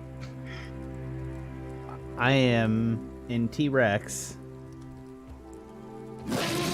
So very sorry that I made a clone that then attempted to kidnap you, and I'm so sorry. It's okay. I can tell you're genuinely sorry, friend. Bob, you seem to be with good people. Damn. Oh, Now, hell yeah. in we did it. T-Rex, I was like, you have a bad sense of good people, man. I'm sorry. Or he's a very good judge of character. Yes. I'm gonna boop him with my nose and turn away and leave this situation because obviously they have things to talk about. So you boop him, and he's like a mouse. He falls on his whole Oh body. no, It's, like, I'm cute. booping Rabab. I'm not gonna boop a Oh. guy I don't know. That's like really inappropriate. Like, Inappropriate. I'm not No gonna. I'm booping not. strangers, I'm not so. gonna like boop yeah. Rabab's gonna be used to me as a Yeah, T-Rex. Rabab's really touched that this is as close as Lucky has come to accepting the fact that he has a trunk. Or like, touching it specifically. Rabab, why are we here? I mean, that's what I've been wondering. Why are any of us here? Whoa. Like, True. I thought you sent me here to deal with this whole. I thought I told you this, but I was talking to a mirror version of you, apparently, to deal with this whole Crag situation. I thought that was some kind of spiritual matter that you wanted somebody to resolve with all of your wisdom that you gave to me. Oh, I mean, I just got a calling, like from somewhere that she should have been in this area. So I don't know where it was from now that I think about it. Do you know how to get back? Oh yeah, I can get back. I can have a spell for that. Do you want to come with me? Well, I'm not finished here. Well then, better keep going. What I don't know if am I ever gonna see you again? I think when you get a little wiser, maybe get a little bit more experience, you can choose to see me when you want. Man, it sounds like a little bit of a cop-out, but okay. If you can travel anywhere in space and time and do all this, why did you send me here? Why didn't you just come and do it yourself? It wasn't my fight.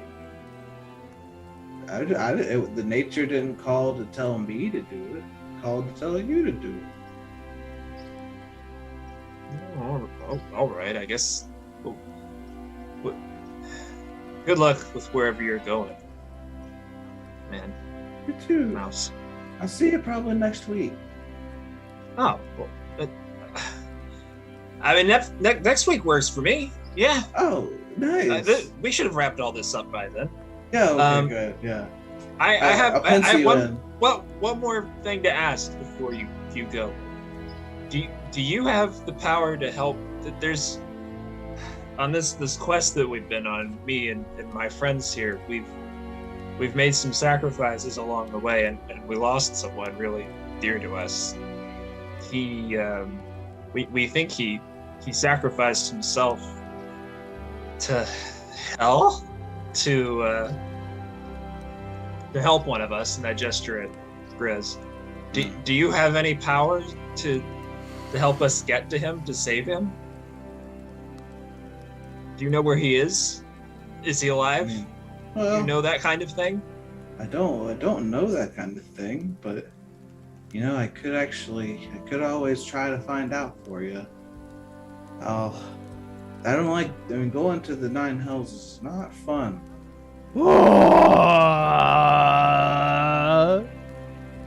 As you see a giant Tyrannosaurus Rex like a puppy on the ground. I think what my friend's trying to say is that it's not about fun for us necessarily. We'll risk anything to get him back. Well, then you got a deal. For saving my life today, I'll do this for you. Thanks, man. That's really gonna help me chill and focus on the rest of what we're here to do in the meantime. All right. Well, you want to toke a little before I go? Yeah. I thought you never asked. Let's do it. And that's where we're going to take a break and end it for the night. Yes. You guys solved it really well. That was a great little wrap up. All the twists and turns. I'm glad y'all kept up. From everyone here at the Pen and Paper Pod, thanks so much for listening to us ramble on about wizards and shit. I've been your host, Tanner, playing DM, Jack playing Lucky. Oh, yeah. John playing Riz. Until next week, friends, we will drink again. Yes. We will Trevor drink playing again. Rabab. Oh, wrong sound. That was kind of perfectly timed, though. It was genuinely a mistake, but it was well done. Oh, gosh. Oh, and y'all level up. Great. Oh, again? Yeah? Yeah. Does that mean we conquered my inner demons? Yeah. You'll see a portal wake up as you get finish toking up your clouds, and you'll see, is that real? No, it's definitely a real portal, man. Let's hit some Starleaf and go, because if we're gonna hit Lucky next week, we're all gonna need some shit. I am just saying. Yeah, so congrats on leveling up, everybody. Hope you all enjoy this, and you can join us next time. From everyone here at the Tuscan Network and Passage to the Tabletop Pod, all the way around. Thanks for listening.